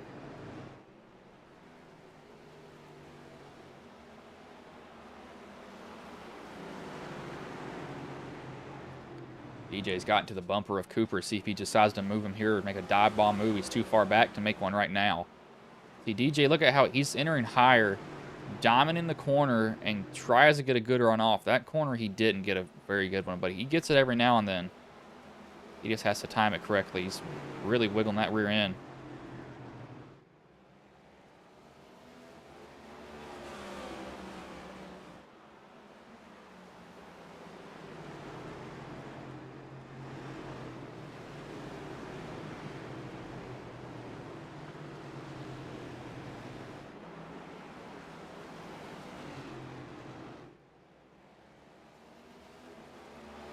DJ is running pretty much identical laps to Cooper, 300 slower, so it's not really that big of a difference there, but pretty close on timing. We have a caution here. Rylan Faccianato.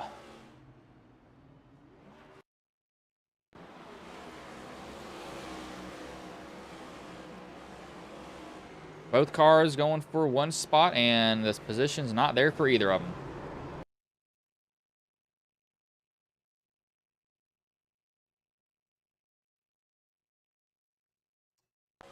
He showed him. That's not a late move. He showed him he was going to the inside, and I don't know. I'm not gonna say that's Catalano's fault, but he definitely showed him that he was going to the inside the whole straightaway. It's not like he, did it out nowhere. He didn't really dive it in either. Klinsmann's innocent bystander there. He gets tapped and then spins him around. Yeah, I'm not going to put that on Faccianato. Rankin, Dobbs, Rice, Bourne, Daves come down. We were 22 cautions in.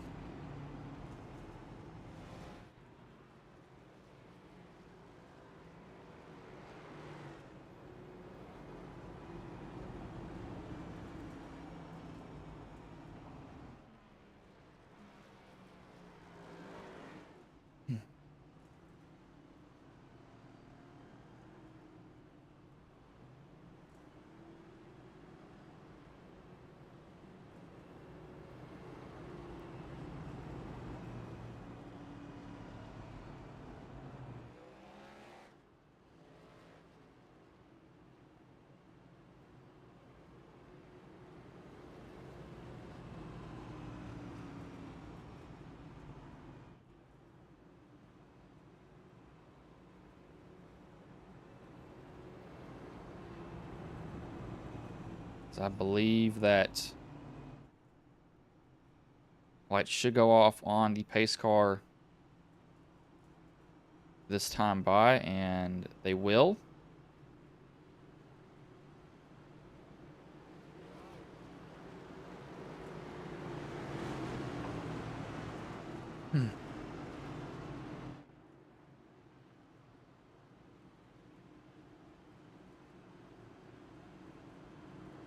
See. We'll see if Cooper can get a good jump on the outside again.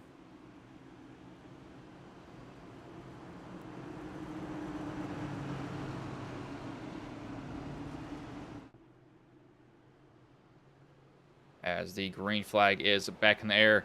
They are back underway here.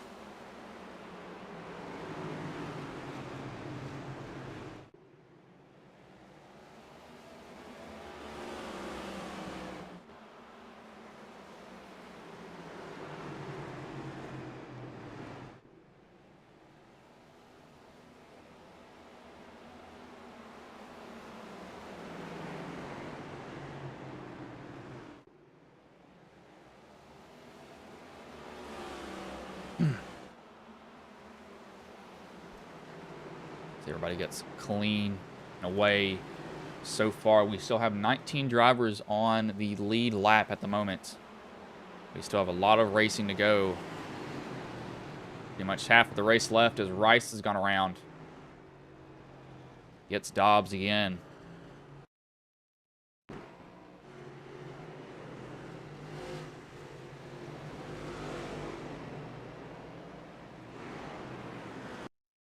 So it starts up here with Dobbs, actually.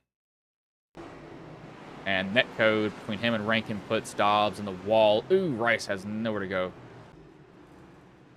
Kind of barrels on in there. I just came across a clip of...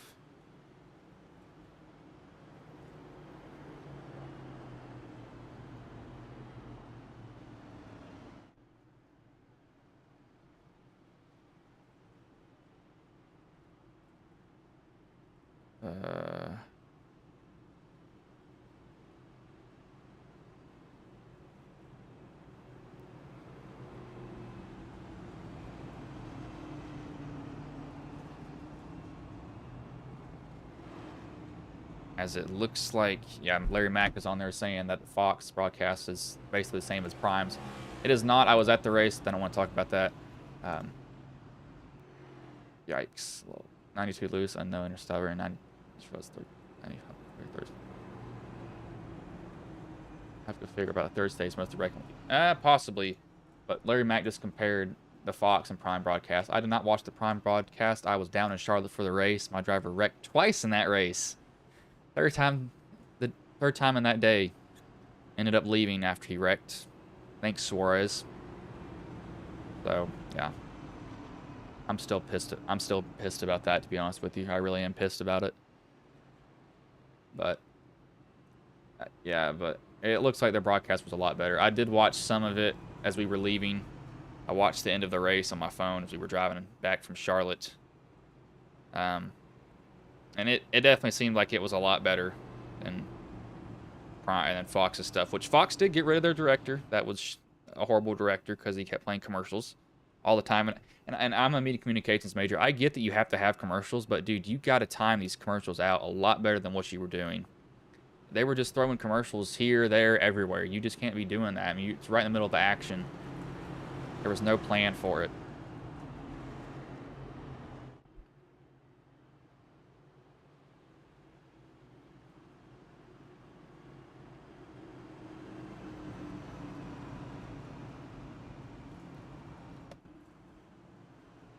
DJ Daniels. And hold on.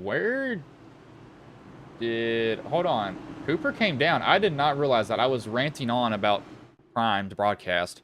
So it's going to be DJ Daniels and Mark Gonzalez as green flag is in the air. We are back underway. DJ will get off to a lead here. Trey following him in. I did not even register that. I was talking about the broadcast. That we had drivers that are on the lead lap come down pit road. A little bit of blocking there from Roberge. There's not room enough for 3 cars there. Might as well just go ahead and make room. As the 41 of McKinney's gone around, Metler gets involved. Oh, and Cooper, who had went back there, gets involved also. There was contact coming out of 2, and they saved it. And then Kenny's just going to loop it by himself. No one touched him there. Metler has nowhere to go. Cooper has nowhere to go. Gonna damage the front end of Cooper's car.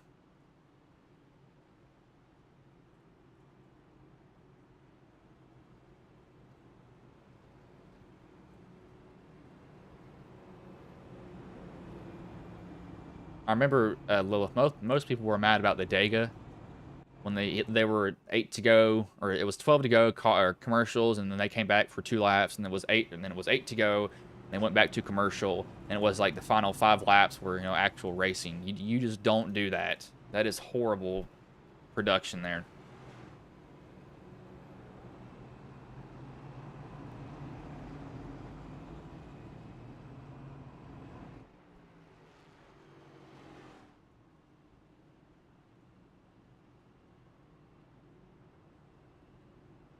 And I'm about to go a rant on about my talking to girls and just relationships in general with women.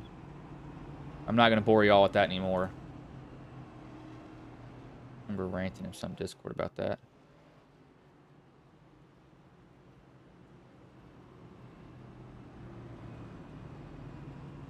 God, now I don't think about Charlotte, I'm even more pissed.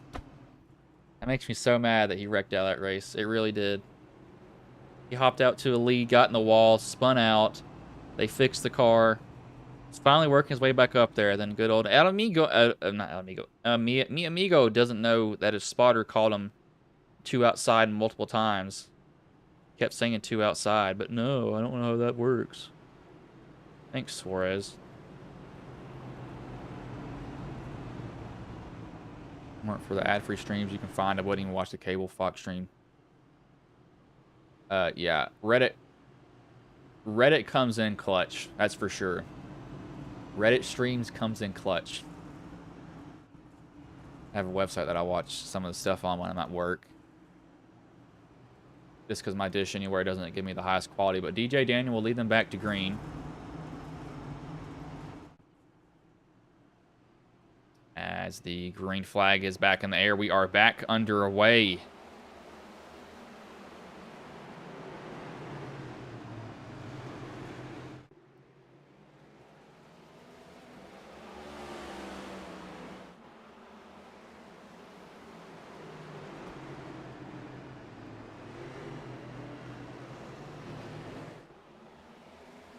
See, looks like Roberge is a little bit slow on the outside line. As the 92, we have saw that so many times. Saves it, though, and... oh, overcorrects into the field. That'll bring out another caution.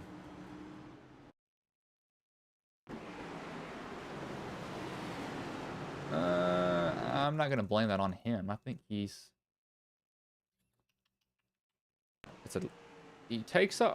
I don't... It's just racing there.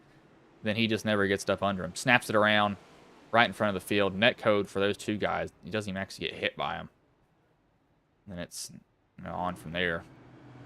But DJ Daniel, Whitehead, Otto, Gonzalez, Roos, Klinsma, Rice, Facinado, McQuaid, Dobbs, Holland, Catalano all come down pit road.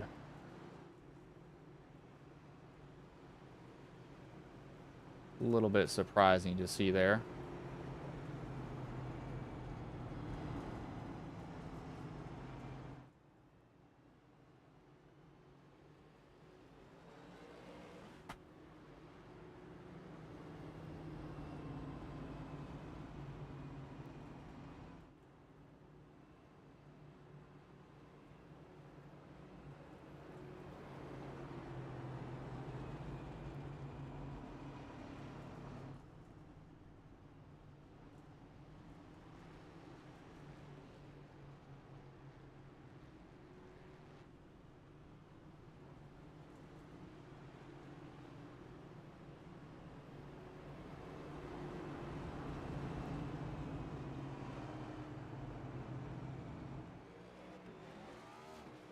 Lights should go off this time by on the pace car.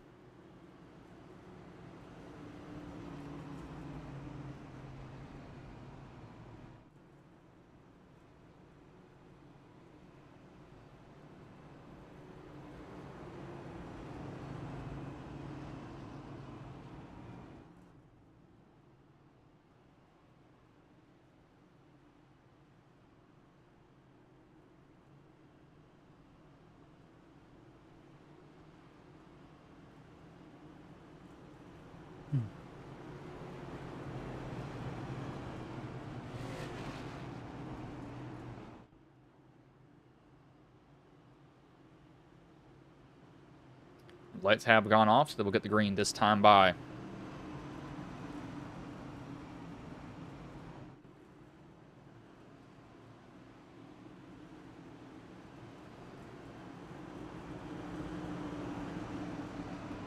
This will be Marr and Cooper. Cooper's worked his way back up here, has some front end damage. But the green flag is back in the air. We are back underway. We got a caution here.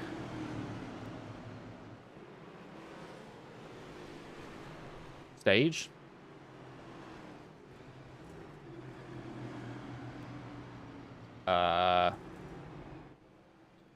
Okay.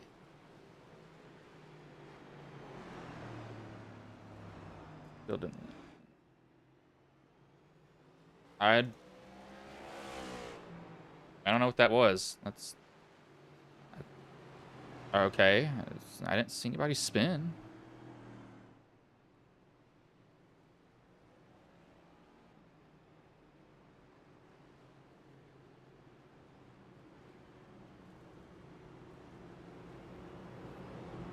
I don't know. There's no wreck, so that just has to be.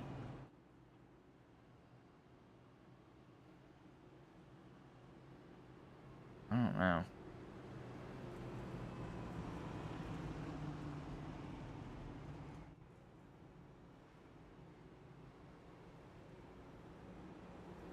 It's odd to see. It has to be stage.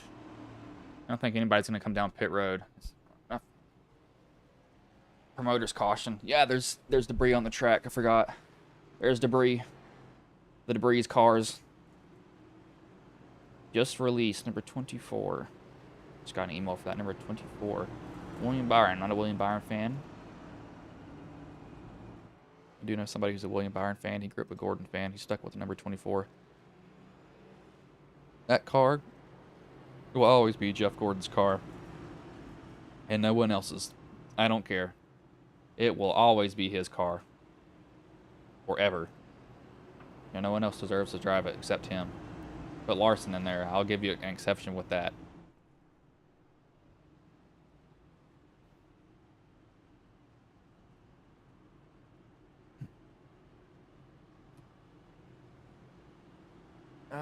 What is this? That is old penalties.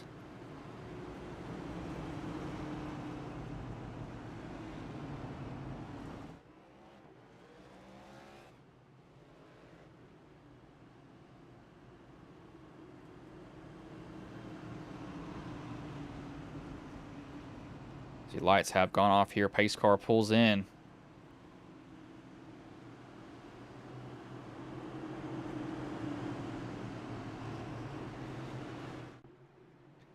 As the green flag is back in the air, we are back underway. Marr on the outside. Cooper, I don't know what just happened there with him, but he is way out of the groove.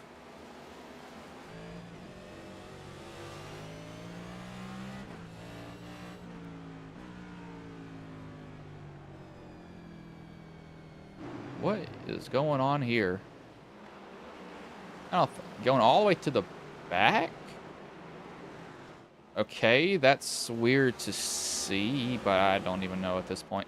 Precious Tires are a DJ, lap 180, actually, sorry, 186, that's Dobbs, all the way back in 12th. Precious Tires up here are is with DJ Daniel, currently sitting 4th. Caldwell just ran the fastest lap, a 20:09. And so he's moving. As we have a caution here, Trey Whitehead has gone around.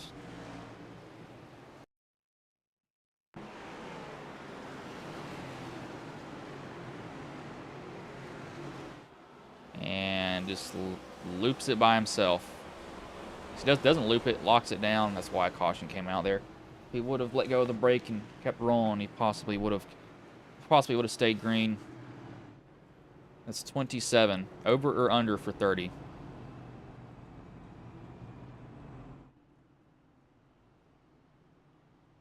What do you mean I sound like a Facebook boomer? Just with my voice right now? Or... I'm kind of confused with that. Hold on. Yeah, Mettler is out, so I'll actually end up dragging him up here. Lilith, I need you to further explain why I sound like a Facebook boomer.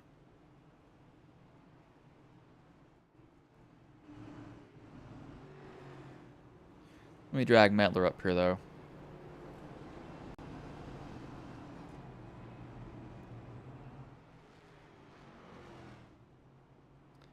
Hey, Matt, you got a copy?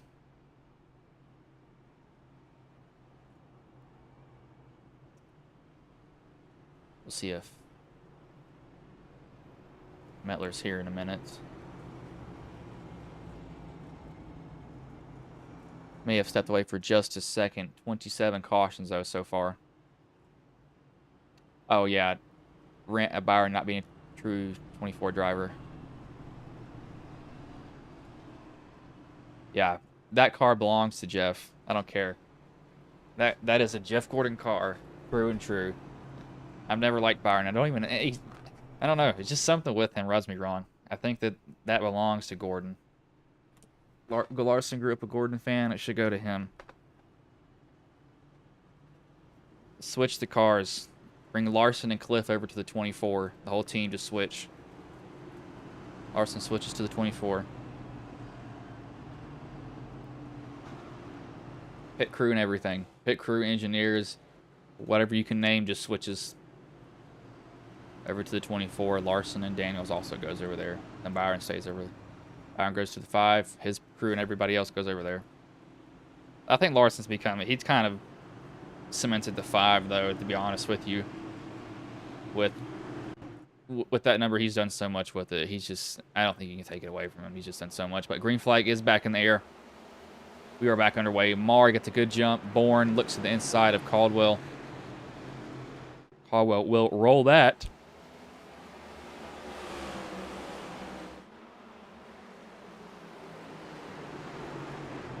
Somebody gets punted. Rankin did. As we've got another caution here, and this is, holy crap, this is a pile up. 1, 2, 3, 4, 5, 6, 7, 8 cars, looks like. 1, 2, 3, 4, 5, 6, 7, 8 cars off of 4. It started with Rankin.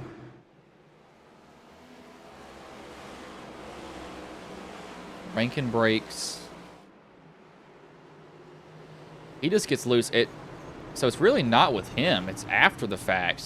He barely scoots by. So what happened up here? This is a Gonzalez.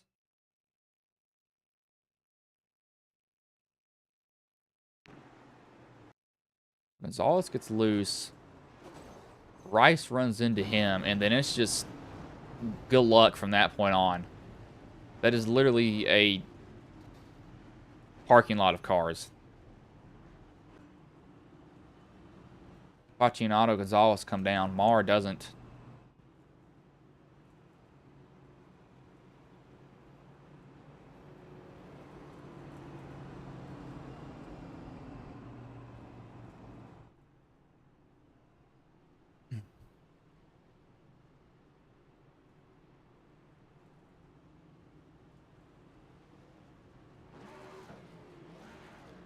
It is 28 cautions so far.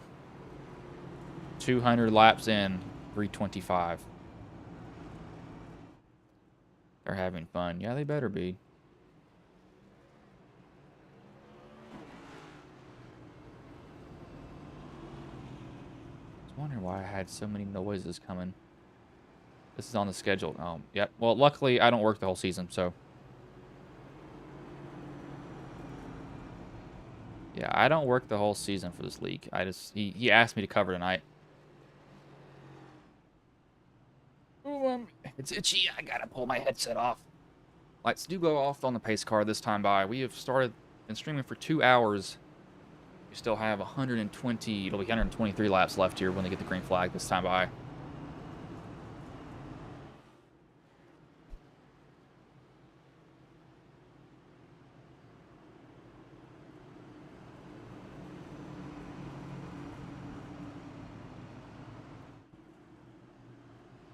Pace car will pull in here. will be Marr and Caldwell, the front row.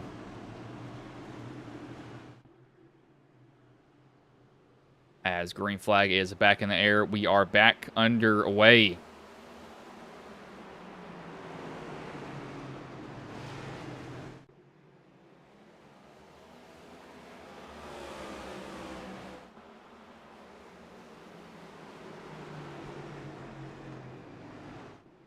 As Metler, you are already in here. I'm not sure if you can hear me, though. Loud and clear. Okay, yeah, I was going to say, I had you in here as we got somebody that has went around. We stayed. Nope, there comes the caution out. Well, the Carnival of Carnage continues to roll here at Martinsville. Yeah, that's for sure. Bourne will be the cause of caution here. Did he get punted? Yep, DJ got him just a little bit, getting into the corner, just rolled it a lot sooner. And the 88 bouncing around there. And what happens after this? Something happens below this. So this is auto. How does Gilbert end up? Oh, he slows down. And Roos pile drives him and straight into the wall he goes. So that's interesting. That's unfortunate. Another good car with some moderate damage now. Roos was having a good run, as was I. It was fun out there until it wasn't, but that seems to be the theme of this marathon. Yeah, it's 29 cautions, 205 laps in. We still have 120 laps of this left, so we got a long time to go. It seems like it's just a restart simulator. Who can spin their tires less and get around and then caution, then restart again. Pacing at its best. Oh yeah. This is how every this is how every Martinsville race goes. This is not just this league. This is Martinsville in a nutshell, literally. It is one of the worst tracks on the service just because everybody doesn't know their braking points. They just get in there too deep, net code, just plow, and yeah, everything. Exactly it, Bryce. That's a big part of it. You know, everyone kind of has a different philosophy, a different way of attacking this racetrack, and it's a game of inches out there. Heavy braking zones, then you're right back on the loud pedal. You get that synchronization off just a little bit, you're high-fiving bumpers, and it all goes ballistic from there, and that's pretty much what happens in a nutshell. Yeah, it's so hard at this track. This is one of the rhythm tracks too. If you get out of rhythm, you're gonna be struggling. But everybody's gonna be having different brake bias too, and some people go more aggressive, some people go more conservative on their brake bias. It just depends on the driver and how safe they feel with their braking. But we've seen braking points be completely different tonight for sure. One guy I like keeping my eye on is this new guy to this series, Tanner Marr in that 4 machine, current leader. This guy is a race whisperer. Started in the back all the way at the point here. Yeah, we'll have to see how he goes as pace car will pull off. Caldwell to his outside. This is a track that being the leader means so much as green flag is back in the air. We are back underway here. Caldwell jumps to the bottom immediately. Rice blows the corner, puts Cooper up into that high line. That's going to be 3 wide off of 2, and they'll sort that out pretty quickly. And it is not okay to 3-way at Martinsville, but they make it work. Cooper back on the attack. He's going to get around the number 6 machine. They charge it back into the corner. How about Jeffrey Kinslea silently up to that 6th place position after starting P19? See, Trey looks like he got a little bit loose there coming off of 2 as he chased it down the track. So I think he's got to be a little bit cautious with how he drives for the rest of this race, because that did not look like that was a good corner for him. He'll actually let Cooper go. He'll have to deal with Rice down inside as we have another caution here. Don't see anybody around. I heard the tires lock up, but I'm having a hard time finding it myself. But nonetheless, yellow reigns supreme here once again at Martinsville. I don't see anything. Getting a report, it may have been the 25 in a self spin.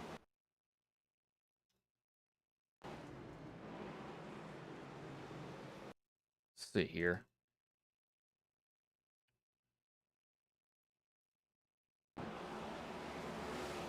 So looking at Faccianato. Just coming out of 3 behind DJ. This is around the time. Yeah, it was and wasn't. That's. I would not have thrown the caution for that. He got loose going into 1, but he really didn't spin. He was sideways the whole entire time, but he did keep it rolling. He kind of just drove up on the lip there. So I would not have thrown that caution, but caution was thrown for it. That makes 30 cautions so far. Not 10, not 20. 3-0, ladies and gentlemen, and we are only 212 laps into the history books of this 325-lap event. Bryce, it's fun to be back here with you on Ghost Racing Network. We had some good times up in this booth together, bud. Yeah, this is not going to be one of them, though. This is No, I figured you probably need some help up here. Yeah, I see what I talked about. I ranted about Byron not deserving Gordon's number because that's always going to be Gordon's car. I talked about Charlotte thanking Suarez for ruining my day down there. My driver wrecked out 3 times that day, so that was fun. What else did I rant about? I think that's all I really ranted about. Just kind of talking about how these guys, not surprisingly, holding off on most of these guys. But a lot of the mistakes I'm seeing is they're going for the same spot, and it's just it's all take. It's no give. There's no I'm going to, let you have this spot and pass you on later. It's all take that I've seen tonight so far. As pace car does pull off, it will be Marr and Caldwell with Whitehead, Cooper, Rice, and Klinsma, your front 3 rows. As Marr will time his jump, and he is off and away. Tanner Marr shoots out of the cannon on the restart, but back on the binders. He's going to pull ahead of the 84 by about a half a car length. The 54 now applying pressure to the back of Caldwell, as they're going to stretch it out here in the top 3. You mentioned that give and take. Well, we're seeing some of that inside the top 5 right now as we get single file, and that's a good thing. That should at least simmer down the amount of chaos out there on the racetrack. Now, if we can get everyone else to play along, that would be a good thing here. As you can kind of see Klinsma out there, he kind of scatters. He goes around. He's actually stuck in that high line. He's not being able to get down to the bottom. Roos trying to work his way up. Roos spun early, had to deal with that. And then he's kind of got involved in other incidents. None of his doing is kind of just falling right in his lap as Caldwell's trying to chase down Marr. So he has caught him. He's been running a little bit fast. Actually, he's running a little bit slower, but not by much. His Trey is getting all he can come off the corner. That car is wiggling. He comes off at 3 and 4. Yeah, these 2 cars up here at the front almost virtually ran the same lap time last time by. The 84, though, does get through the center of the corner really good, but the 4 seems to be able to put the power down a little bit quicker coming off the corner, and that seems to be the difference. Now the 84 really charges it in there right up to the back bumper. Just cannot get that car turned down underneath, but he may have another thought about it here going back into the 3 and 4 complex. We'll see what can happen here. Caldwell looking to the inside. He's not close enough. Marr kind of fading down to the bottom. Marr will he'll be able to hold off that spot right now at the moment. Caldwell will wiggle coming up off the corner. TRD powered machine really trying to put Marr in the excitometer in the hot seat right now. Get him to mirror drive, make a mistake. However, you're not going to get Marr discharged that easily. This guy is a seasoned veteran. He knows how to win on these short tracks. However, the 84 is trying very hardly to play that mental chess game with him right now. That ominous orange glow back out of the rotors. You can tell they're using all the brakes here. And how about that track temp, Bryce? Just change the subject here for a moment. Still well north of 115 degrees. In fact, it's still at 119. So this track is slick. There's not a lot of grip out there. And if you overstep, and I think that's been a big catalyst to all the cautions that we've seen here, is we got a front 2 breakaway now, with 4 of Marr being chased down by the 84 newcomer Caldwell. Then you got to go back a couple car lengths, and then you find Trey Whitehead in the 23, another Toyota. And there's a driver you've mentioned that's kind of had an up and down day. He's been caught up in incidences. He's been in the back. I was battling with him at one point, but he's being resilient. Always finds a way to somehow dig himself out of these races, and he's right there in third. Yeah, we'll have to see if he can dig his way out a little bit more. However, looks like Cooper's kind of getting around all to the bumper with him. Trey has been beating that right front, though, as Marr is extending his lead a little bit over Caldwell. Caldwell's keeping up with him, though, but he's just not able to probably keep pace like he would like to. You can see he's going to lose a little bit coming down the backstretch here. He ran 0.16 slower, so he's definitely abusing those tires, and once the right front gets worn off on these cars, it is hard to deal with them. They just do not want to turn anymore. As back here we have Bourne and Gonzalez going at it here. This is for 9th position at the moment. Bourne will take that position from Gonzalez. He'll set his sights on Roberge. He'll dive down to the inside and almost tap Roberge. Lucky that Roberge moved up last second, because Bourne just gunned it on in there. He was getting the position, or he was taking out somebody below him. Or, sorry, to the outside of him. Sorry to cut you off there. Roberge's spidey senses must have been tingling on that one, because he got out of there quick, fast, and in a hurry. And like you said, thank God he did, or he could be under yellow flag conditions again, but not the case.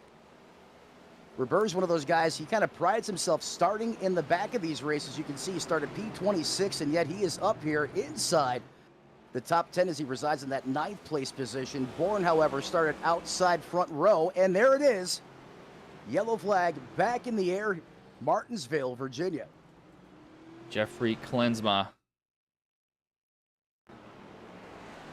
is the cause of caution here. Looks like most likely a self-spin. He clips the apron, and that upsets the car, clips it again, and then that sends him around.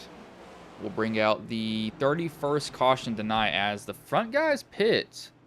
What in the world is that? Some random ad to start playing. Tanner Marr, Caldwell, Cooper, Whitehead, Rankin, Catalano, Dobbs, Bourne, Gonzalez, Roos, McQuaid, Holland, and Klensma all come down. Roberge is going to stay out.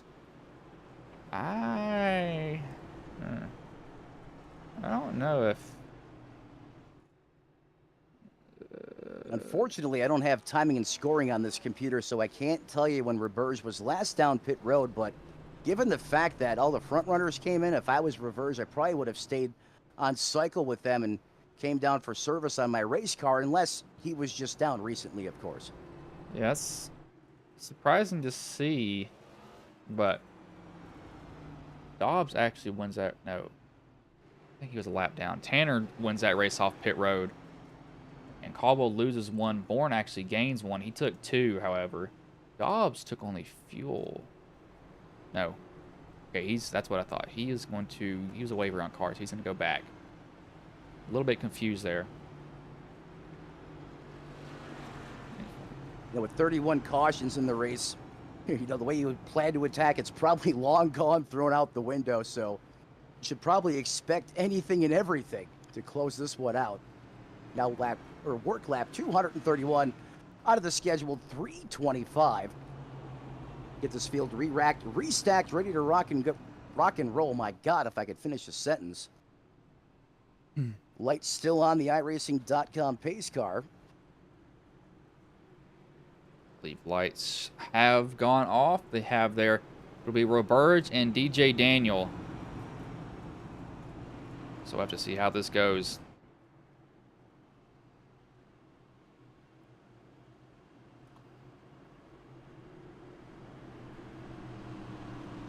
Say this is the calm before the storm right now. Like yes. In the middle of a Category 5 hurricane in the eye. All was calm, not for long. It is the calm before the storm for sure.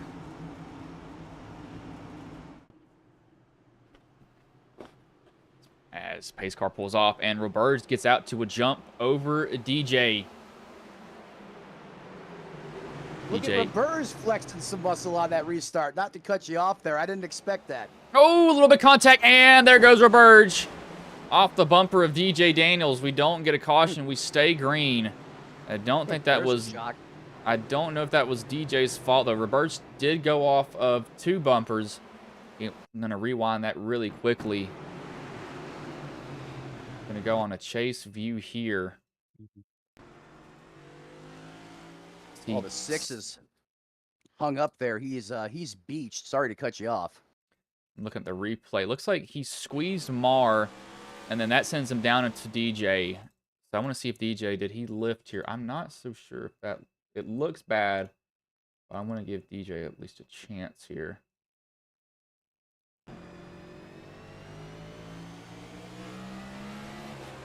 He did lift. Well, you do that. Yeah, he did lift. So that looks like that. It looks like it was DJ, as we have a caution here as Otto has gone around Roberge and Rice have also.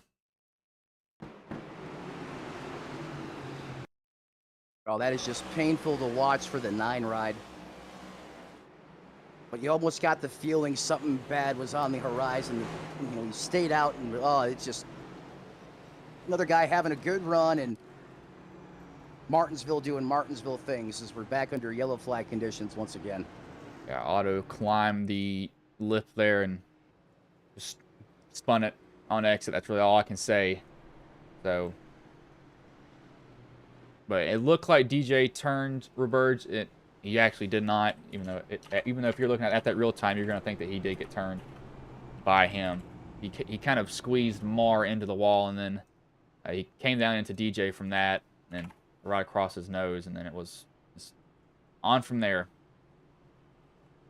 That is you know, I know this race is important to DJ Daniel. He's had this one circled on the map for a long time, so you know, or I know, he wants to win this race probably more than anyone out there. However, he's going to have a tough challenge as Tanner Marr continues to impress in that 4 machine. And again, he started way back in the woods in that 24th place position. Similar story for Trey Whitehead, who continues to just not go away, continues to reside in 3rd. Tom Bourne's had a heck of a race. There's another guy that's been literally in the rear with the gear, multiple laps down, I want to say, at one point, and yet here he is back into the top 5. So there's... No, it's been a hectic and chaotic race, but there are some really good stories once you kind of dig through the trash and get all the things that have happened in this race cleared out of the way. Yeah, this is actually DJ's home track. He's from Danville, Virginia, so this is local to him. Local track for me is Bristol. The next closest is actually Martinsville. And then Martinsville, it goes, for me, it's Bristol, Martinsville, Charlotte, Nashville, and then, no, Bristol, Martinsville, Charlotte, then it's between Richmond and Nashville, between those two. I'm not really sure one of those. Maybe even Darlington, possibly. Where is Darlington at? South Carolina. Yeah, the only thing is, I know it's actually a straighter shot from where... No, it's not. Not that. Yeah, if I remember, it's right off Interstate 95, if I remember correctly. That might be actually closer than both those tracks. I'm not really sure. We'll just have to figure that out later. But pace car does pull in here. DJ and Tanner Marr. Marr controls the restart. He's going to get DJ at the bottom, though. But the restart here is just controlled by not. I can't even speak. As DJ gets the lead, it's controlled by the leader so much at this track than other ones. Great restart there by DJ Daniel. In fact, his teammate there, Trey Whitehead, fired off very well. DJ is going to carry the torch here. The 4 is going to slap the racetrack open, the door for the 23. However, look at the 4 able to carry that momentum on the outside of the racetrack. Typically not something you see here a lot at Martinsville. But here we are. That outside lane continues to work at times, especially off these restarts. Yeah, Marr has the fresher tires. DJ playing a little bit of a defensive line there as Marr's going to get a pretty good run off the corner. Looks like he got a little bit too eager to get back to the gas. Lord. That was Someone Catalano. just put a race car to the face. Yeah, Catalano's around on the front stretch. What happened here? Like something out of Deliverance. Oh, Mark Gonzalez had nowhere to go. Catalano got loose in front of him. That will kind of actually help DJ. DJ has a little bit older tires than Mar, and Mar was catching him. But you just want to see these laps tick off if you're DJ. Right. You don't want to have to be dealing with these restarts. Especially being on the older shoes. Yeah, it's just so... It's kind of... As long as you got... Go ahead. I'm trying to think. It's like, at this track, you want restarts to a certain extent, especially if you can control them. You kind of want everybody else behind you to get racing side by side, but you also don't want them because your restarts are not going to be as good because you're on older tires. You just don't have the grip that everybody else has. So it's kind of it's yin and yang. It's good and bad for you. Right. Like if you're DJ, if those Dr. Feelgoods are still biting out there on the racetrack and you can take off like that, sure. Let's restart. Let's practice these restarts, time and time again, because those tires are older, allowing you to keep those temperatures down.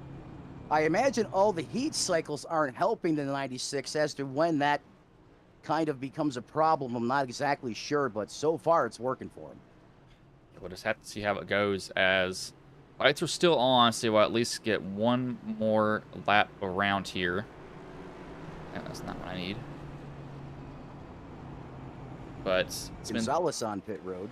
Yeah, it's been 33 cautions so far as Gonzalez beats the pace car off of pit road there to at least hold on to a lap. He is... I don't think he's a lap. No, he's the last car on the lead lap. The light should go off this time by. Should is the key word.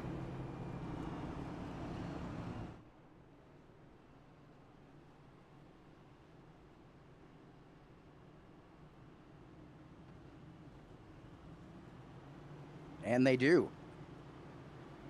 It'll be DJ on the bottom, Mar on the high side, Whitehead, Bourne, Rankin, and Cooper. Cooper has had a pretty good car. He just has to find his way back up here, because if he doesn't, it's just going to be so difficult for him to get past these guys. He can do it under green, but he's just not had the opportunities that he needs to capitalize on it. He's more of a rhythm driver. His pace car does pull off.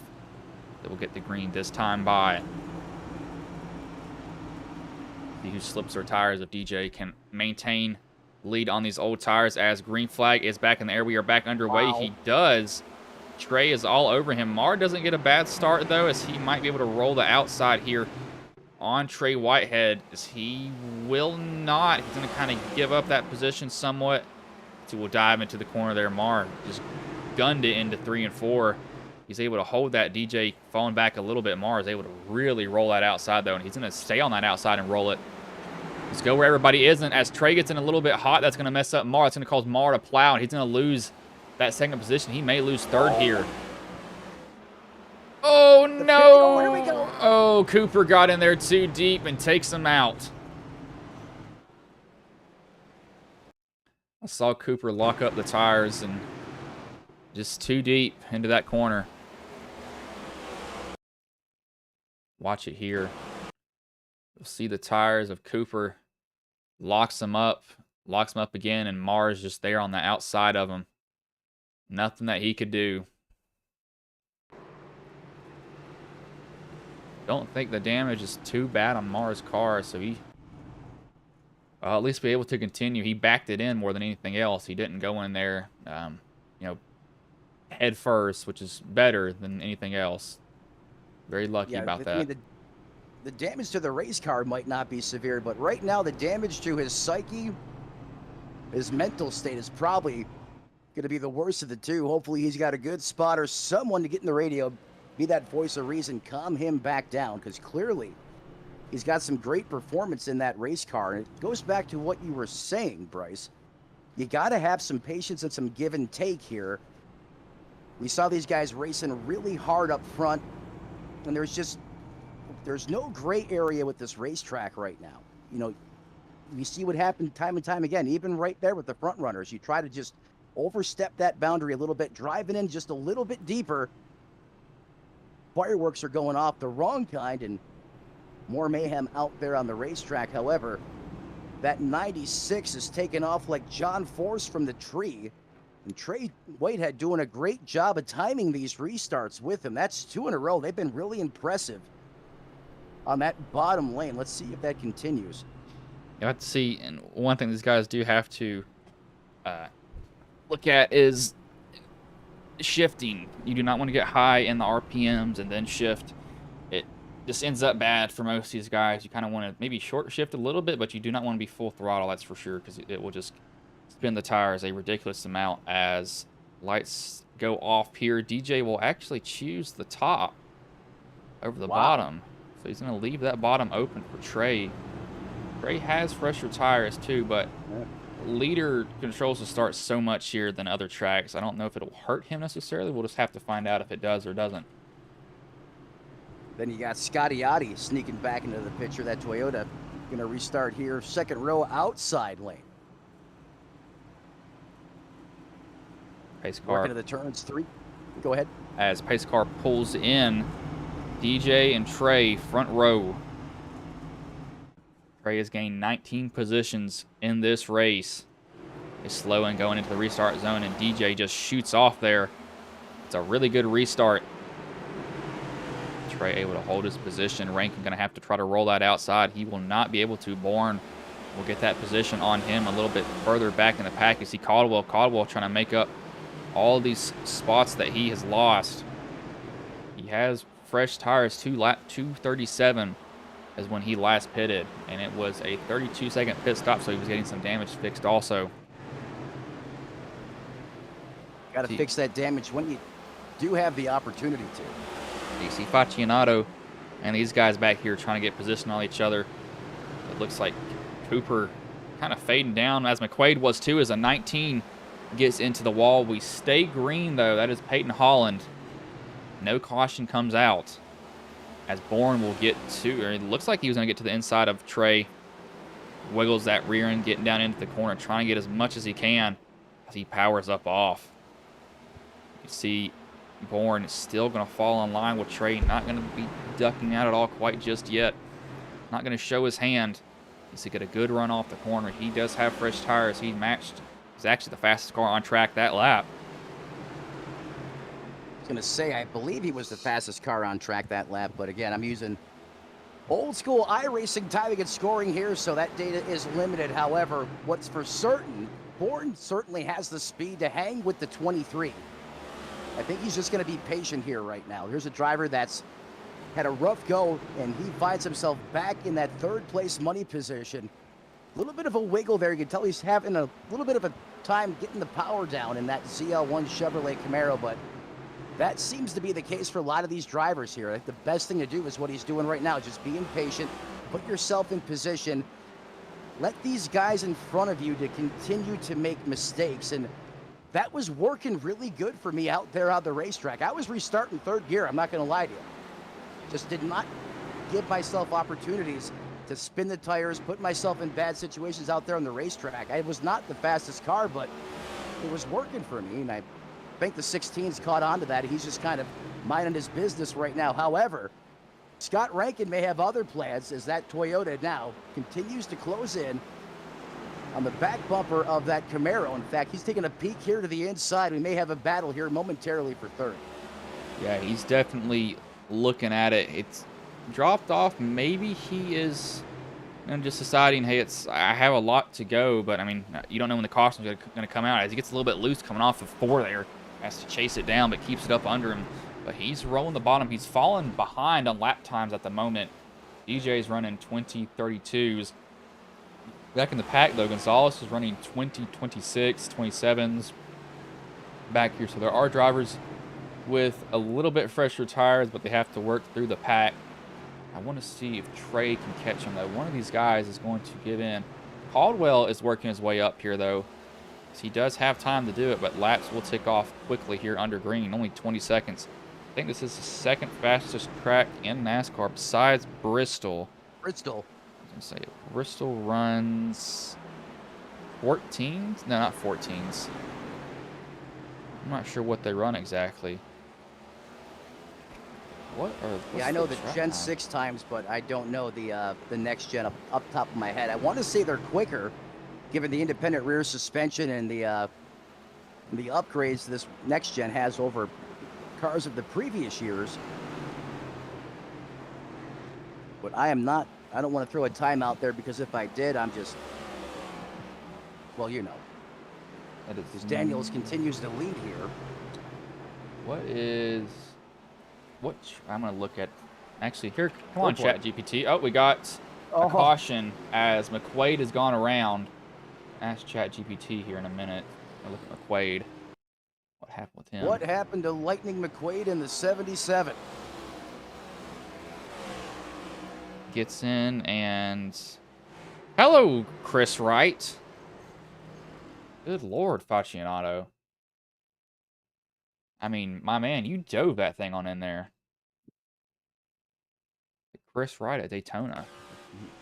You are John not... Bon Jovi style, living out of prayer. You ain't wrong.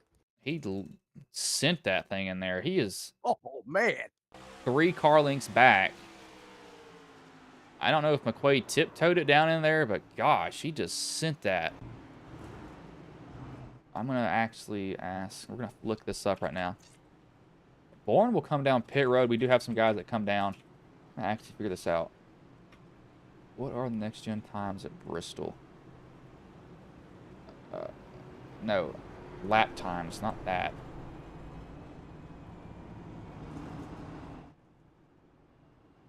Yeah, that's what I thought. So qualifying, Bowman set 14:91 during the race. AJ Allmendinger set a fastest lap of 15:38. So I was right, 14 to 15 seconds on their times. Yeah, that is a fast track. Was at that race, so that was fun. In the Busch Suites, I did not get drunk because I can't drink, even though I'm 22. So, but Roberge down pit road, Klinsman, McQuaid, Daves. So it's Otto, Rice, Brock, Gilbert, Bell, Jackson are all out of the race. Klinsman almost wrecked himself coming off a pit road. So DJ Daniel will lead them back to green. We will have 64 laps left, I believe. Well, we finally made it underneath 100 laps to go here. We had a decent green flag run there. Let's try to replicate it. Try to have a good finish here to the checkered flag. We do have overtime in our back pocket if that is required to get this race in under green flag conditions. And if this race has been any indication, we may get there to do so. DJ Daniels, Trey Whitehead, teammates, positions 1 and 2, one of the top spots. Then you have, out of Hubka Motorsports, the 35 ride, that's going to be Alan Dobbs, the newcomer, Tanner Marr, and then Dalton McKinney round out your top 5. Peyton Holland, Tom Bourne, Scott Rankin, Ryan Fascianato, Nicholas Caldwell round out the top 10 as they currently run right now. Pace car pulls in here. Car will have the flag in his hand. DJ, Trey, Dobbs, and Marr for 2 rows here as the green flag is back in the air. We are back underway. DJ gets out to a pretty good jump over them. Marr going to try to work his way back. How did Marr get back up here? Anyway, Marr will power on the outside. Gets a little bit loose. They're able to keep it up under him. He's got the fresh tires. Do not get in the asphalt, though. Stay on the concrete. As he'll be able to do that, and he'll get that position from Whitehead. See what Marr can do now with these super fresh tires. Going to run that middle line, diming the corner off. Didn't hit it too well. Back corner struggled, missed it a little bit. DJ able to drive off here just a tad. Behind, we've got the 19 ripping the wall, Ross Chastain style. I'm not surprised to see that. Someone just hit it a ton.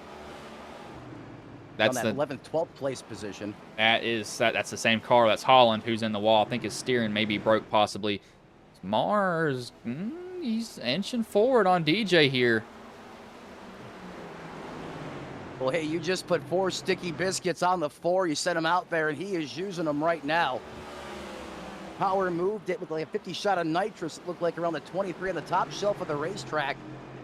And now cue the Jaws music. He is right there, lurking, trying to get himself some Toyota. Chevy on Toyota action here with about, or excuse me, as we work the 275 lap mark here. DJ kind of stretches it out a little bit though. Perhaps the 96 only running as hard as he has to, even though Mars on a set of Dr. Feelgoods. That 96 has some pace. I'm not going to deny DJ that. That car is hooked up right now. Yeah, he's definitely doing pretty good. And he can also dictate when he brakes, keep the heat out of the tires. At 4, I don't think he's getting in there pretty hard. He's letting the car really roll. He had a really bad corner right there, though. I think he's a little bit tight. He needs to let it rotate just a tad more. But he's definitely keeping pace. Yes, the DJ was a little bit faster, but his pace is pretty much on par as Dave's has crashed. But we stay green. Like he just looped it coming off of 4 there. See Bourne looking to get to the inside of Dobbs here as they go off of 4. Bourne trying to work his way back up here. Marr, talking about him, he has gained 22 positions from where he qualified. He has had a good night so far in this race. Has to keep that going for him, though. That 16 will look to the inside of Dobbs still. Keeps it up off of him. You can see the rotors glowing on these cars now. They're getting on the brakes pretty hard as Bourne looks like he gets a little bit loose up under Dobbs. Has to downshift there. Keep it up under him. Get the 35 and the 16 still going at it. Almost lean on each other, staying off of them. And Mars. Oh, never mind. Are you kidding me? I don't want to be in that VC right now. Good Lord Jesus, are you kidding me?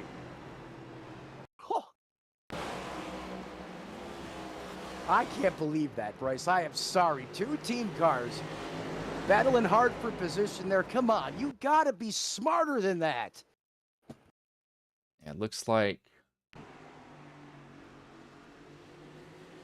Bourne just tried to clear himself. Dobbs is still there. Yeah. I was in that team VC, and those 2 drivers work so darn hard to get themselves where they are, back into contention, and to see that, Hold on here. If I'm that upset, I can imagine how they feel right now. Thought it was Bourne. Dobbs looks like he gets a little bit loose in this higher line, and then he comes and clips the rear end of Bourne, and that sends them both into the wall. I'm going to go on board with Dobbs here and see, because I think Dobbs gets a little bit loose and he clips the rear end. I don't think Bourne was coming up the track. That's a byproduct of hard racing here at this racetrack. I don't think that was intentional by any one of those parties, but we've seen this happen multiple times today. I can hear Dobbs's tires pick up.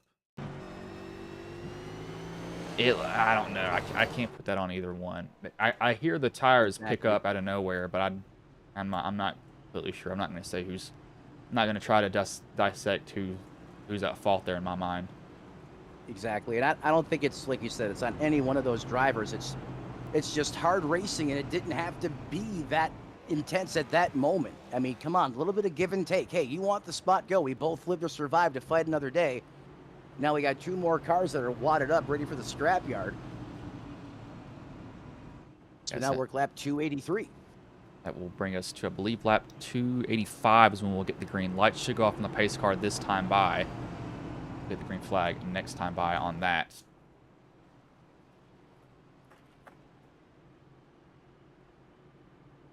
Bourne on the radio saying, or echoing what you just said, Bryce, it was more of a racing deal. The lights do go off. DJ's going to take the bottom. He's going to give the top to Marr. Not too surprising. Kind of see that being there. I would expect that from him. Going to go on the bottom. Keep switching it up. Don't give him a chance to gun it in on the inside.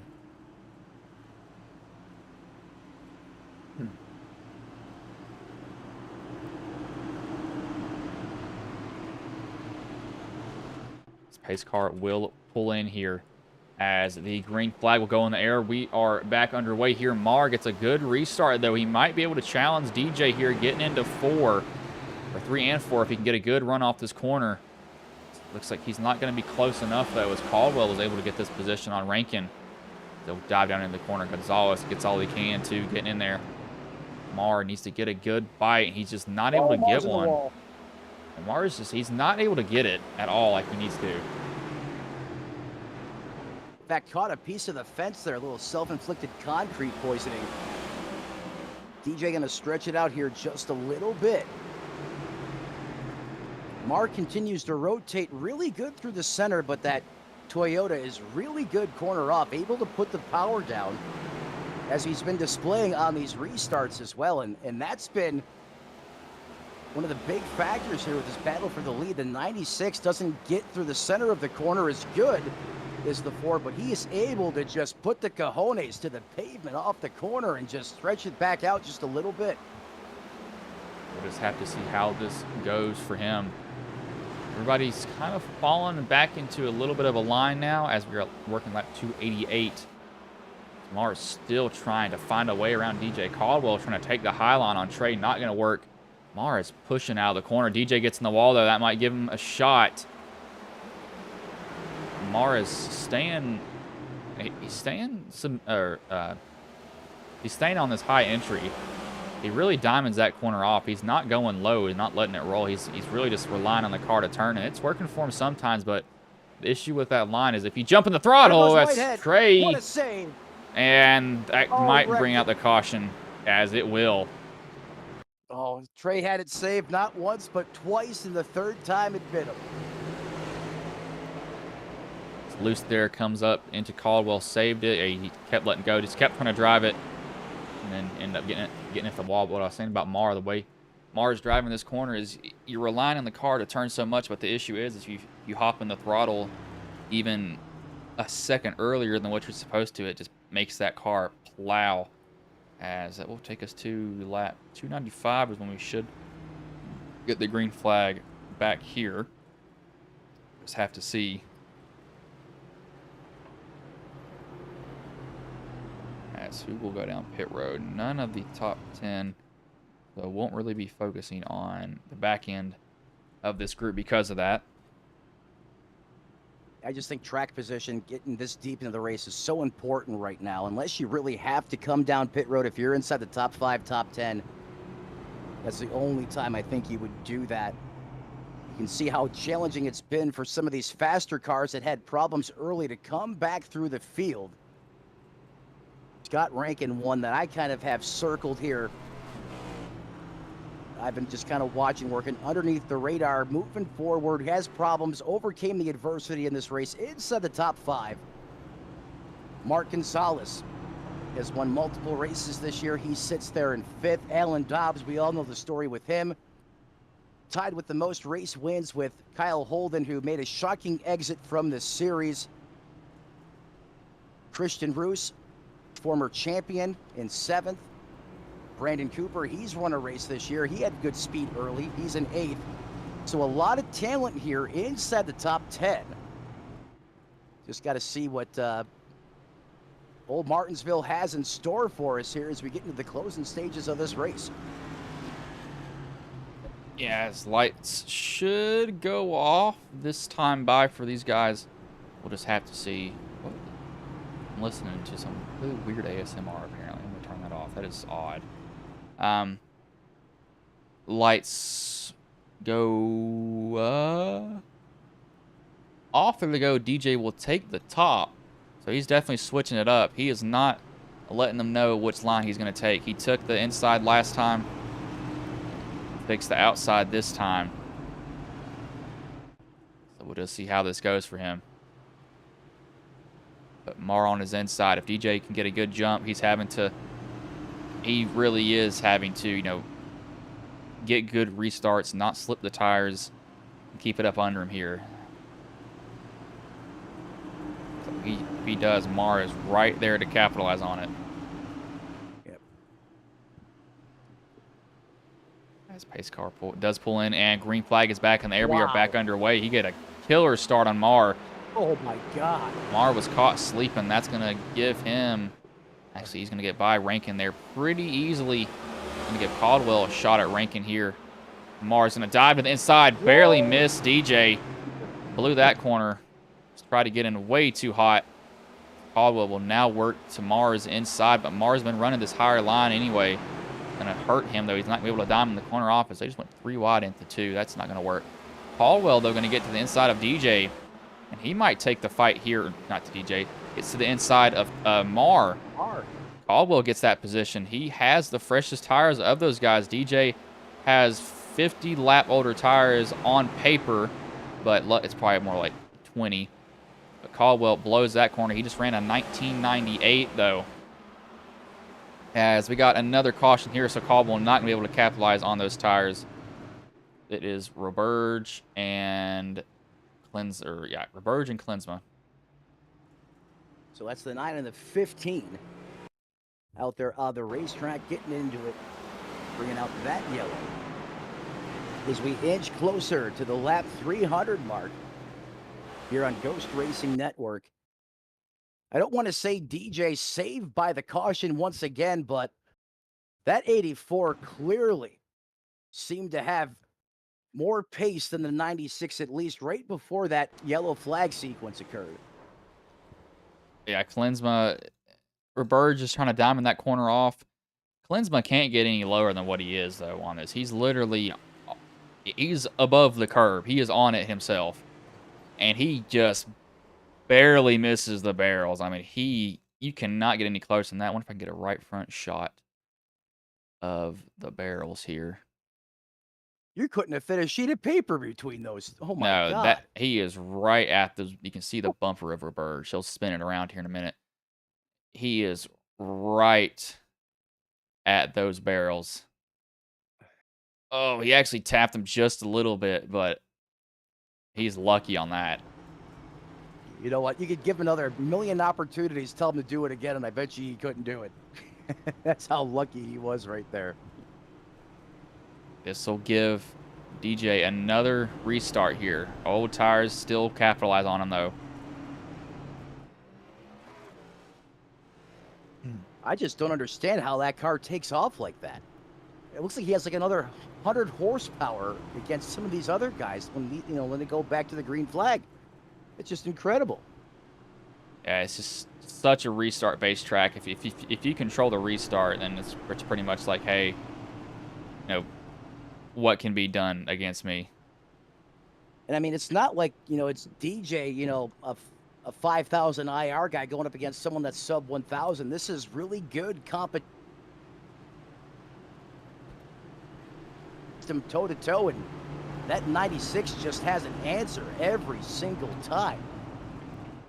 Yeah, he definitely does. But again, it's one restart goes wrong, and then it's that's the other side. Yeah, then it's the other side of it. Everything goes bad. We'll just have to see how it goes. This pace car does pull off. See what Caldwell's got for him here on this one. As green flag is back in the air, we are back underway. DJ gets a pretty big jump on the field, though. Mark Gonzalez now going to challenge on the outside of the racetrack. It's a John Forstechel down the backstretch. DJ has to block all the way. The 84 gives him the bumper. The 84 drives through the 96, and he's going to zig heil it into the fence as multiple cars go around. Shots fired here at the paperclip. Yeah, I was looking at Mark back there, so I didn't catch what happened up here. We're going to go back and look at what happened to Mark Gonzalez first. That must have happened when I was looking at him. Mark is there. DJ definitely blocked. And then he gets taken out by Mar. Now, what happens here between... I wonder if DJ's going to take him out.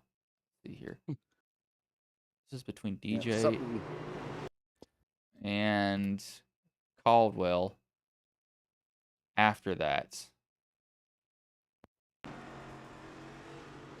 Chris Hupke is going to be a busy guy after this race. Yeah, it looks like Caldwell he just gets a better rotation through the corner, and DJ doesn't, and then just spins coming off of 4. And Dobbs almost gets involved. I don't know how he did that. That'll bring us to, I believe, 19 laps when we get the green flag, possibly. Right, so if you'll excuse me for one moment, I have a child that's out of bed that shouldn't be. I'll be right back. All right.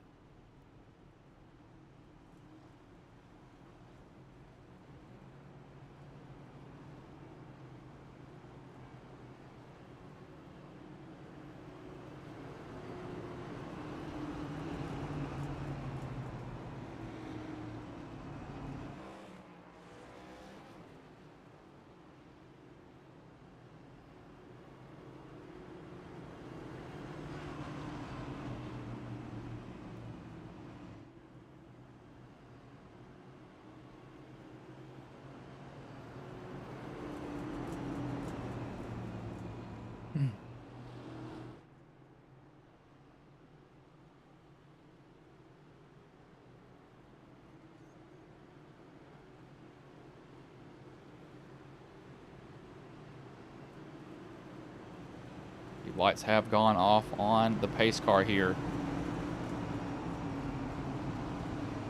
Be Caldwell and Cooper. Cooper's worked his way back up here for sure. He's got fresher tires also.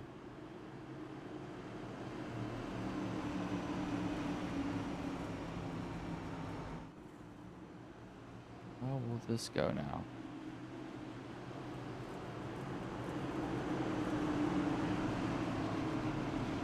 Pace car pulls out, goes on to pit road as the green flag is back in the air. We are back underway here. Cooper straight down to the bottom immediately. If he uses a bumper to move Caldwell, Cooper going to get a pretty good drive off of 2. Marr almost gets in the wall. Look at Roos working his way back up here. So he'll get that 3rd position from Marr as we got another caution as Roberge has gone around. He is slow on the start. And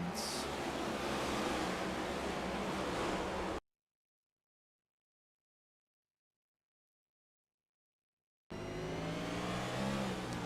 don't know what that was. It's odd. It'll bring out the 40th caution tonight, though.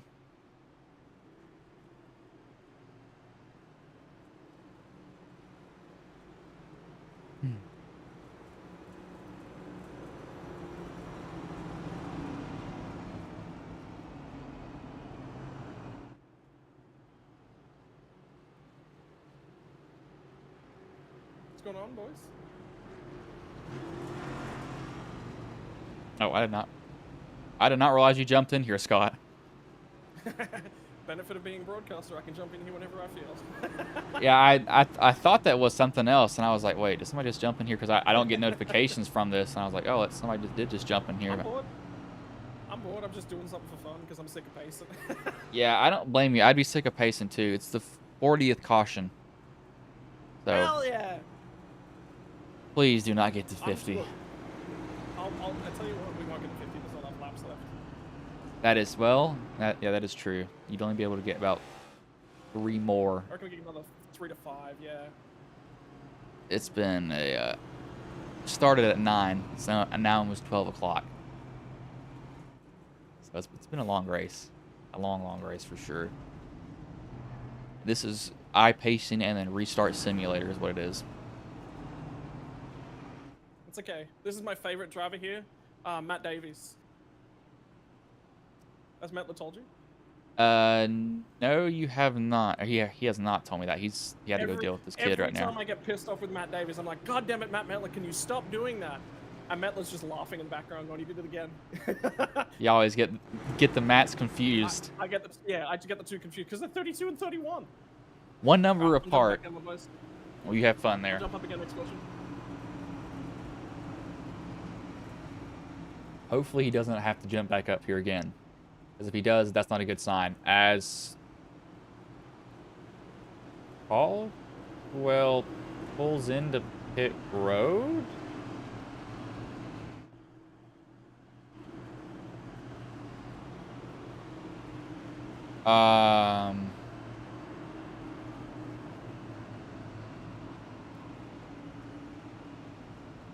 What?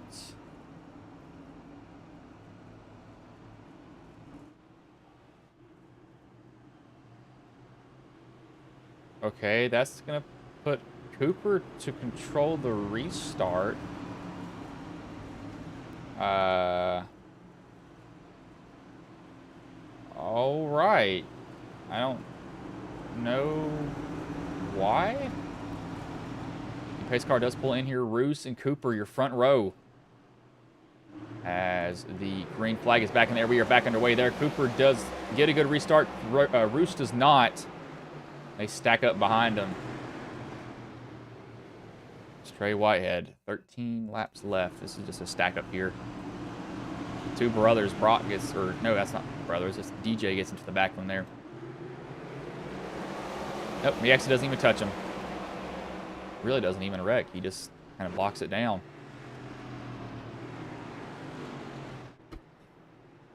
Oh, Lord. Nice thumbnail, YouTube.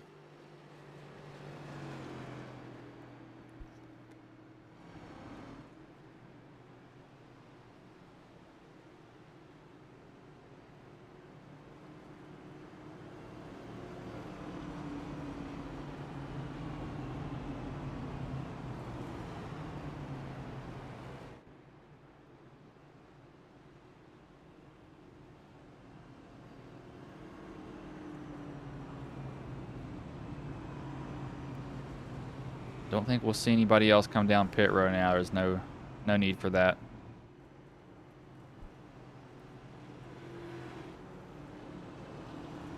Brief history of every defunct NASCAR team. Not gonna watch that. Got to be at work at 9 o'clock in the morning. Hey, Ross Chastain went from last to first in the Coke 600. So keep that in mind. You know, not only that, his team worked all the way to 3:30 in the morning. Then they had to be back at the racetrack at 5 a.m. And I'll tell you what, when you have a performance like that from worst to first, it makes all that time and effort so much more worth it. What a drive by Ross Chastain. That was incredible to watch. Yeah. I have a salty taste from the Coke 600, but I just saw that. And so somebody pointed that out. The fastest car all race long did not win that race, that's for certain. I thought the 24 had that race on lock, but... Well, I'm not even mad that Byron didn't win. I'm just mad that my driver got wrecked out. And I was walking back to the car, and I was so pissed more than anything else. So, I don't know why, but Caldwell came down pit road, and he had the lead, and he's one lap down. But I don't know if he got penalized or something. Trying to think why else he would come down pit road, though, in that situation. Yeah, he had the lead and everything, but Cooper's back up front with a car that's ready for the scrapyard, literally ready for the scrapyard. Just see how this goes for him, pretty much. As the green flag is back in the air, we are back underway here. Cooper gets a pretty good jump. Rue's going to stay in second as we got somebody. Oh, God. Hello, parking lot. Took the words right out of my mouth on that one. But that's literally what it was.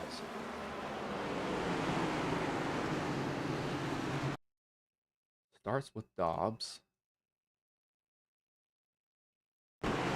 He just gets in there way too hot. Slides it, locks it, no, keeps driving it. DJ gets loose somehow. Klinsmo gets in the wall. Gonzalez, Trey, and then looks like Roverge comes to a stop to avoid getting hit. Oh my gosh. It's 42 cautions so far. I'm not going to say who it was, but back in 2023, broadcast partner of mine that's no longer with us, and I miss him tremendously. His name was Tony Trapasso.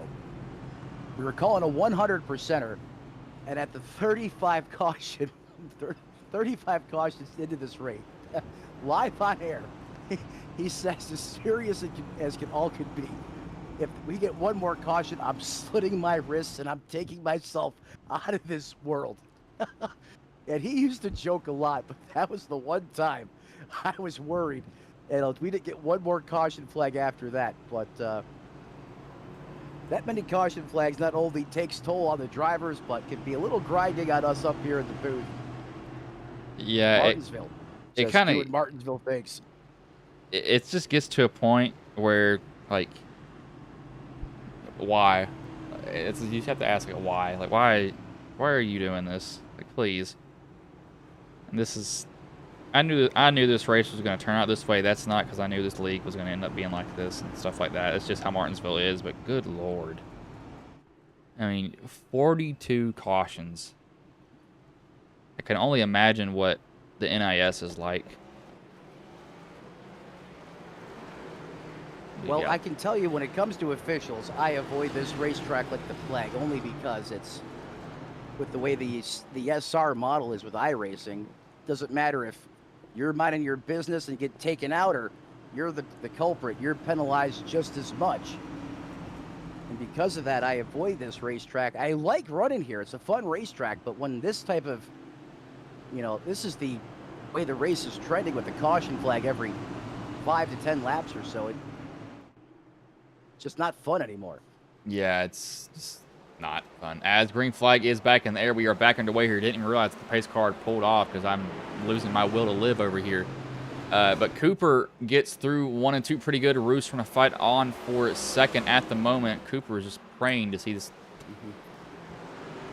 Why? They are pinballing behind Cooper, literally. Oh, gosh. Kenny, where it says it starts. As he just gets loose off of twos, overcorrects it right into the middle of the field. Caldwell had nowhere to go. DJ Hello had nowhere to go either. That will bring us to green-white checkered attempt to end this suffering. That's going to carry us into overtime. And if, well, you thought that wasn't going to happen, think again, because here we are. Bryce, as you know, overtime always takes it up another level, if that's even possible, but here we are. Yeah, I don't even know if they'll get to the white flag, to be honest with you. It may end under caution. Lilith just said Metler needs to lead Diffie. The ending of this, if nothing else, would be the only positive of the day. Jeff, your little boy's done it. That was a good call. I remember that. I was actually that was a great call. I was actually calling a race at the same time as that race was going on, but I had it pulled up on my phone listening to it. That was a good call from Lee Diffie. From the point in time he says, but here comes Harrison Burton. You heard, like, he had that extra switch that I didn't even know he had as a broadcaster. He just went supernova on the mic. He took the end of that race over. And I'll always remember that call. That reminded me back in the day when commentators had more charisma, they had more character. And I wish we seen more of that. I don't know if the right word is color, but just that uniqueness and that power behind the microphone. I mean, that was just beautiful to listen to, and it really made the broadcast that much more exciting because you had a guy that was just lit. You could tell he was excited, and that translates to the crowd, in my opinion, to the viewers. Just a great job there by Diffie as we get racked, stacked, ready to rock and roll here in overtime. AC pace car has pulled in here. Starter will get the flag in his hand. This will be a green-white checkered attempt, I believe. The next flag will end the race, so this Rabel could end up under caution. Going to be timing restarts here perfectly. Here, Cooper going to get a good jump on the field as looks like Marr missed the shift there. That might give Roos the opportunity for second. These two will fight Look for at the second rabbit behind rooster. them. Where did he come from? With the 14. Roos not able to get a pretty good drive up off that corner, but Marr with his higher line might be able to hold off Roos here as white flag will be in the air one more time around here for Cooper as we're going to watch this battle here for second between Roos and Marr. Marr dominant in that corner off, but Roos gets in there really good in 1 and 2 as he's going to be able to clear Marr almost. A little bit of contact between the two. What does Rankin do? He will tuck in behind both of them. If Mars slips up once, that will be Roos's position to gain. Roos off of 3 and 4 here will barely be beat out by Mar as Cooper comes home with the win and ends this 3-hour broadcast with 43 or 44 cautions tonight. And how about Brandon Cooper winning this race with the scrapyard special? That thing doesn't have one straight pedal on it, yet he finds his way into victory lane. DJ Daniel comes out there to congratulate him. But how about Christian Roos? That was a heck of a drive out of him in the late part of that race as the 54 doesn't need any more good in those good years. He's going to burn it down here right in front of a sold-out crowd. As Mark Joy said, I wasn't watching NASCAR at this time. I watched it after I stopped watching after Gordon retired, but the Clash race, and he said Eric Jones is going to win with the car ready for the junkyard. That is basically every single car in the field. If this was real life, you would see all these parts online for sale from these race teams. But Cooper will finally end the race here, and he'll come home with the win. He's just going to continue to burn it down.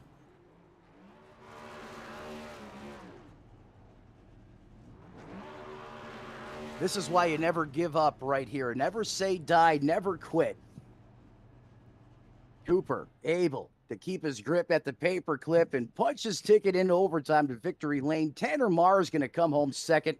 The Rabid Rooster, third. Christian Roos, Scott Rankin, Patrick McQuaid, top 5. And as you said, what was it, a 4 or 5 hour broadcast? The marathon, one step closer to being over. Yeah, it was started at 9. It's going to end around 12:20. So it's a race. Let's just leave it at that. It was a race. Ow, my hand hurts. Hold on a minute. Oh, I got I can feel my pulse in my finger for some odd reason. I don't know why. But we'll bring in Christian Roos here, third place driver. Hey, Roos, this is Bryson. Matt in the booth. You got a copy, man? What's going on, gentlemen? The 3 hours of suffering has ended. How do you feel? That was a long 3 hours. If you would have told me 3 hours ago that I'm sitting here in P3, though, I would have thought you're crazy. I never run well here, let alone after this much fun, I guess you could call it. This race of attrition was certainly something. Like I said, never thought I'd be here, but here we sit. And, you got involved in an incident early, or one of the incidents, so many incidents. You did have pretty bad damage early on, and you got that fixed. How did you just find the will to live through this race? Is basically what I'm gonna ask. Oh man, the will to live is I need all the playoff points or stage points and everything else that I can get right now. Early on, I think it was the second or third caution. I was looking at my inside, see if a car was there, and realized I was real close to Patrick right in front of me. So slammed on the brakes, locked up the rears, and spun it around. I got 30 seconds of damage there. Got caught up a little bit later on. Got another 2 or 3 minutes, I think. So it was just waiting. Come down, get 20 seconds fixed, and then another 20 seconds, and then another 20 seconds, and just waited it out, hoped and prayed that I'd get that lap back. And then as time went on, picked off a position here, got more damage, had to get it fixed, picked off another position, and I didn't think I'd be sitting up here. There's a lot of really good guys that unfortunately wrecked themselves or ended up on the wrong side of a deal that got relegated to the back. So I'm all right with it. Hate to see it for some of them. I would have liked to have earned this a little bit more, racing some of them, but at the same time, I feel like I earned it hard enough trying to fight Tanner there off for second place and hold Scott behind me for fourth. Yeah, it definitely seemed like it was just holding people off. And what was the main thing that you saw tonight that was the cause of all these cautions? Because it seemed like a lot of guys were a lot of take and not a lot of give. Oh, that's exactly what it was. I've been around this league for a long time, and it seems like Martinsville and Richmond are the two races constantly that are just a lot of take, like you said, a lot of take, not a whole lot of give, not a whole lot of patience. You got guys being dumb and shoving it 3 wide when they shouldn't. You got people, I was taken out, not completely taken out, but run up the track really hard earlier by someone who just dive bombed it in, and they're trying to make things stick that just don't work. And we're not all pros here. If we were, we wouldn't be sitting behind computer screens right now. We'd be doing other things. But there just has to be more patience, is what it boils down to. More patience, more give, a little bit less take. And you know what? If you got to run, take it. If you need to hold off for another lap or two, let the field sort itself out. Then I feel like that needs to be a thing. All right, man. Well, before I let you go, is there anybody you want to thank, any sponsors you want to shout out who just watched this marathon of a race? Oh, always. Huge thank you to the Smoke Pit, 13 Speed, Extreme Automotive Detailing, Lafler Labor Services, Cash Customs. I got to be forgetting somebody here. Johnny Williams for putting this paint together for me. It's the one that I've ran the past couple seasons for some good luck here and there, and doggone it, I needed it. Threw some extra donuts on the side for this week's fun-filled, contact-filled race. Huge shout out to my wife. I wasn't even sure if I'd be making the race tonight because our son was going to urgent care. He wasn't feeling very well. So huge shout out to her for taking care of him for the night. Everything's good with him as of now. So hopefully that continues. Thanks to you for putting this on, jumping back in for another week. Metler, I see you hanging out in here. It was a shame your race ended the way it did, but thank you for being a good teammate, hopping up here in the booth as well. And thanks to the guys in the league. It was a long race. It sucked at times, but overall, we had some good runs, had some fun, and continue on to next week, hopefully for another good run. All right, man. Well, Bruce, you certainly had a lot of resilience inside the race car tonight. Way to stick it out and survive and fight at the end. We had a good thing going out there on the racetrack. It stinks that I got taken out the way I did, but hey, if I'm going to go out, I'm going to go up here up top, cheering you guys on, alongside my old signal caller here with Bryce. Great race out there. Bryce, I'll throw it back to you. Yeah, man, it was definitely it was a race to remember. Hopefully I can forget it, though. But I'll let you go. Good job coming home third tonight, though, man. I appreciate it, buddy. Have a good one. Dude. It's Christian Roos, second place. I'm done with English. Is hard. Live hard. Live hard right now. My mind is on. I've been doing this for the past 4 days. I'm not being able to speak at all. I don't know what's been going on with me. But we'll bring in the second place driver in Tanner Marr. Hey Tanner, this is Bryce and Matt in the booth. You got a copy, man? I have you two, gentlemen. All right. So how does the 3 hours of hell feel now that it's over? Man, oh man, I'll be honest. It's 11 o'clock where I live. I'm Central Time. Should have been in bed by probably about an hour and 20 minutes ago. But man, we stuck it out. Brought the car home. I think second. But what a race! What a race! I feel for you two, and I feel for old Chris doing race control there. That was a long one and a brutal one. And so what did you see from your point of view that was, the main cause of cautions here tonight? It seemed like I seen Chris type in the chat a lot of self spins. Car would just want to snap loose, just out of nowhere. You'd be fine, and then all of a sudden you're facing backwards. But then also these next gens, these brakes are so weird. One corner you're perfectly fine. Next corner you brake at the same mark, do everything the exact same, and you're locking up the left front or the right front or vice versa. It just don't matter. But it just seems so unpredictable whatever the car was going to do from lap to lap in these corners. Yeah, these next gens can be good or bad. It's up in the air all of the time. But you qualified 24th. How did you work your way up front, or was it just a race of attrition for you? It was a race of attrition, but we did it. We had really good speed. I think we were like the second place car. Brandon was lights out, but just kept the nose clean. Didn't pick up my first even incident or X, and it was like lap 150, 160 when we got spun by Brandon earlier in the night. That was our first incident, so we just kept the car clean and didn't really race anybody. Just kind of laid back. I'm sure Matt can tell you one of the restarts. I said, Matt, I'm not going anywhere. I'm just chilling here, starting third gear, just chilling basically, just watching them go in and kill each other. And, I'm glad you brought that up, Tanner, because the more I get experience with you out there on the racetrack, I race with you in another league as well, you exemplify great patience and poise out there on the racetrack. And I knew you starting in the back was not going to be a problem from you. I almost feel like it's a strength, the way that you're just so patient and methodical, making your way up to the front. And like you said, that third gear restart, I took what you said there and I applied it the rest of the race. And you know what? It was saving those rear tires. I was able to put the power down, not have to worry about those tires just burning off, spinning, putting myself in a bad situation. And applying what you do out there on the racetrack was working really good for me. It stinks that it had happened the way it did, but you are so good at just exercising patience and caution out there on the racetrack, and then making your moves at the right time. I'm not surprised at all to see you come home P2. Heck of a job out there once again, man. Well, Matt, I appreciate the kind words there, brother. As like I think we all know these races are long, right? 325 laps tonight. So if you're leading on lap 160, it don't pay anything. I mean, no points, nothing comes from that, right? So just try to be patient. But yeah, a lot of times tonight it was just guys just different breaking points and stuff. It was messy. It was messy out the windshield at times for sure. All right, Tanner. Well, before I let you go, is there anybody you want to thank? Any sponsors you want to shout out that may have been watching the stream here tonight? Absolutely. I want to start off first by thanking Chris puts on the show, gives us all a place to come race, and second most, gotta thank you too, Matt. I don't know when you joined, but that was a long one, so you came up and helped Bryce. I know he appreciates that as a fellow broadcaster. I understand how hard these long races are, especially when they're caution fest. So shout out to you two for doing the broadcast. We do appreciate that as drivers, even though we may not all say thank you. I know they do appreciate it.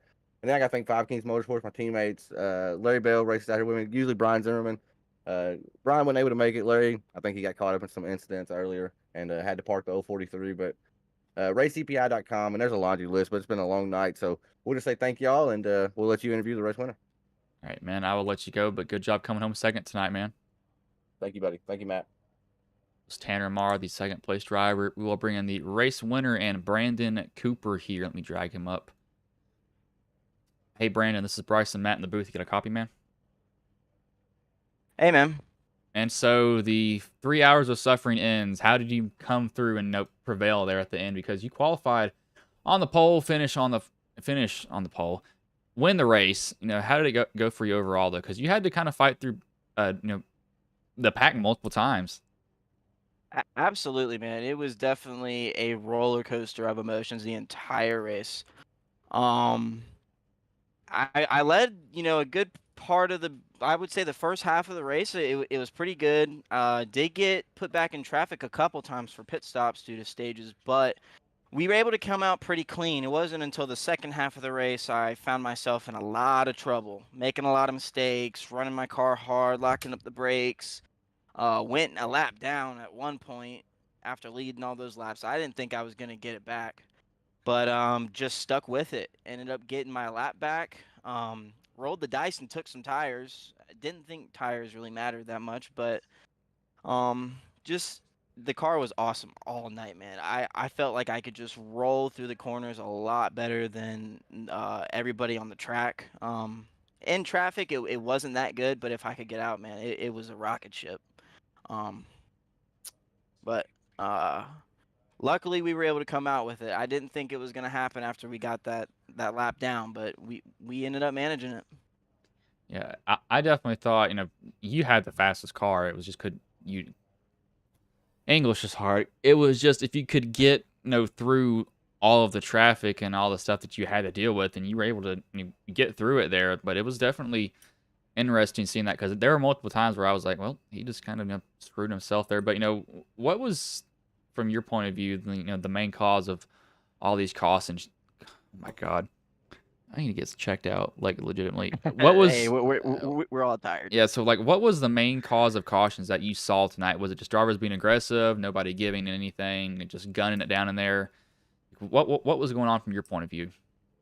I can definitely probably speak from my point of view. A couple of them caused by me was just impatience. You don't have much room at this track. The bottom is typically the preferred line. I saw some guys were able to make it happen on top, but if you didn't take that gap on the bottom when it presented itself, you were liable to be there, stuck behind that car for maybe another 5-10 laps. Like you really, really had to take your opportunities where they presented themselves. I feel like, without all that, I don't think there would have been as many cautions as there were. It's just this track is just a game of patience and taking opportunities where they, present themselves. Yeah, this track is so just. It always happens, no matter where you are, what league. I mean, it happens in open stuff, fixed stuff. It's a caution fest, and it's definitely patience, which some drivers don't have, others have. I have a lot of patience. I'll let you by, but it seems like some guys are just like, no, I don't have any patience for this. I'm gonna move you out of the way, and if you wreck, you wreck. That's just how it's gonna be for them. But before I let you go, is there anybody you want to thank? Any sponsors you want to shout out that may have been watching the stream here tonight? Well, I would like to thank my girlfriend. She sat through 3 hours of this when I did not plan on this being 3 hours. Should have. It's Martinsville, but did not plan on it. Um, Definitely would like to thank Team DDR. We really needed this one. Lost a couple people the past couple races. We maybe not down, but I think this will help us get rolling a little bit better for the race days that we have. Um, Other than that, that's really it. All right, man. Well, I'll let you go, but good job coming home with the race win tonight. Thanks, man. Y'all have a good night. It was Brandon Cooper, the race winner. I'm not going to go over the whole finishing order because it's been a 3-hour stream and I'm getting tired, but it was a race to remember. That's for sure. I will be doing Racers Elite tomorrow. I'm not sure what track That's right. be at. Do you know where they're at? I'm not sure. Where are they at? Gateway Motorsports Park. Oh, that's gonna be. Okay, yeah, that is a track thinking it will be, but they'll be there. I'll be calling the race for them. So, if you want to tune in tomorrow, just hop on over to Ghost Racing Network. I'll actually have that link out early, hopefully, because half the time when he asked me, I have work that day before and I get off at 6 and I get home, take a shower and all that crap, so I don't get the link out as early as I would like to. But again, it will be on Ghost and on Racers Elite Network. But I'm not going to keep you all here any longer. I will let you all go.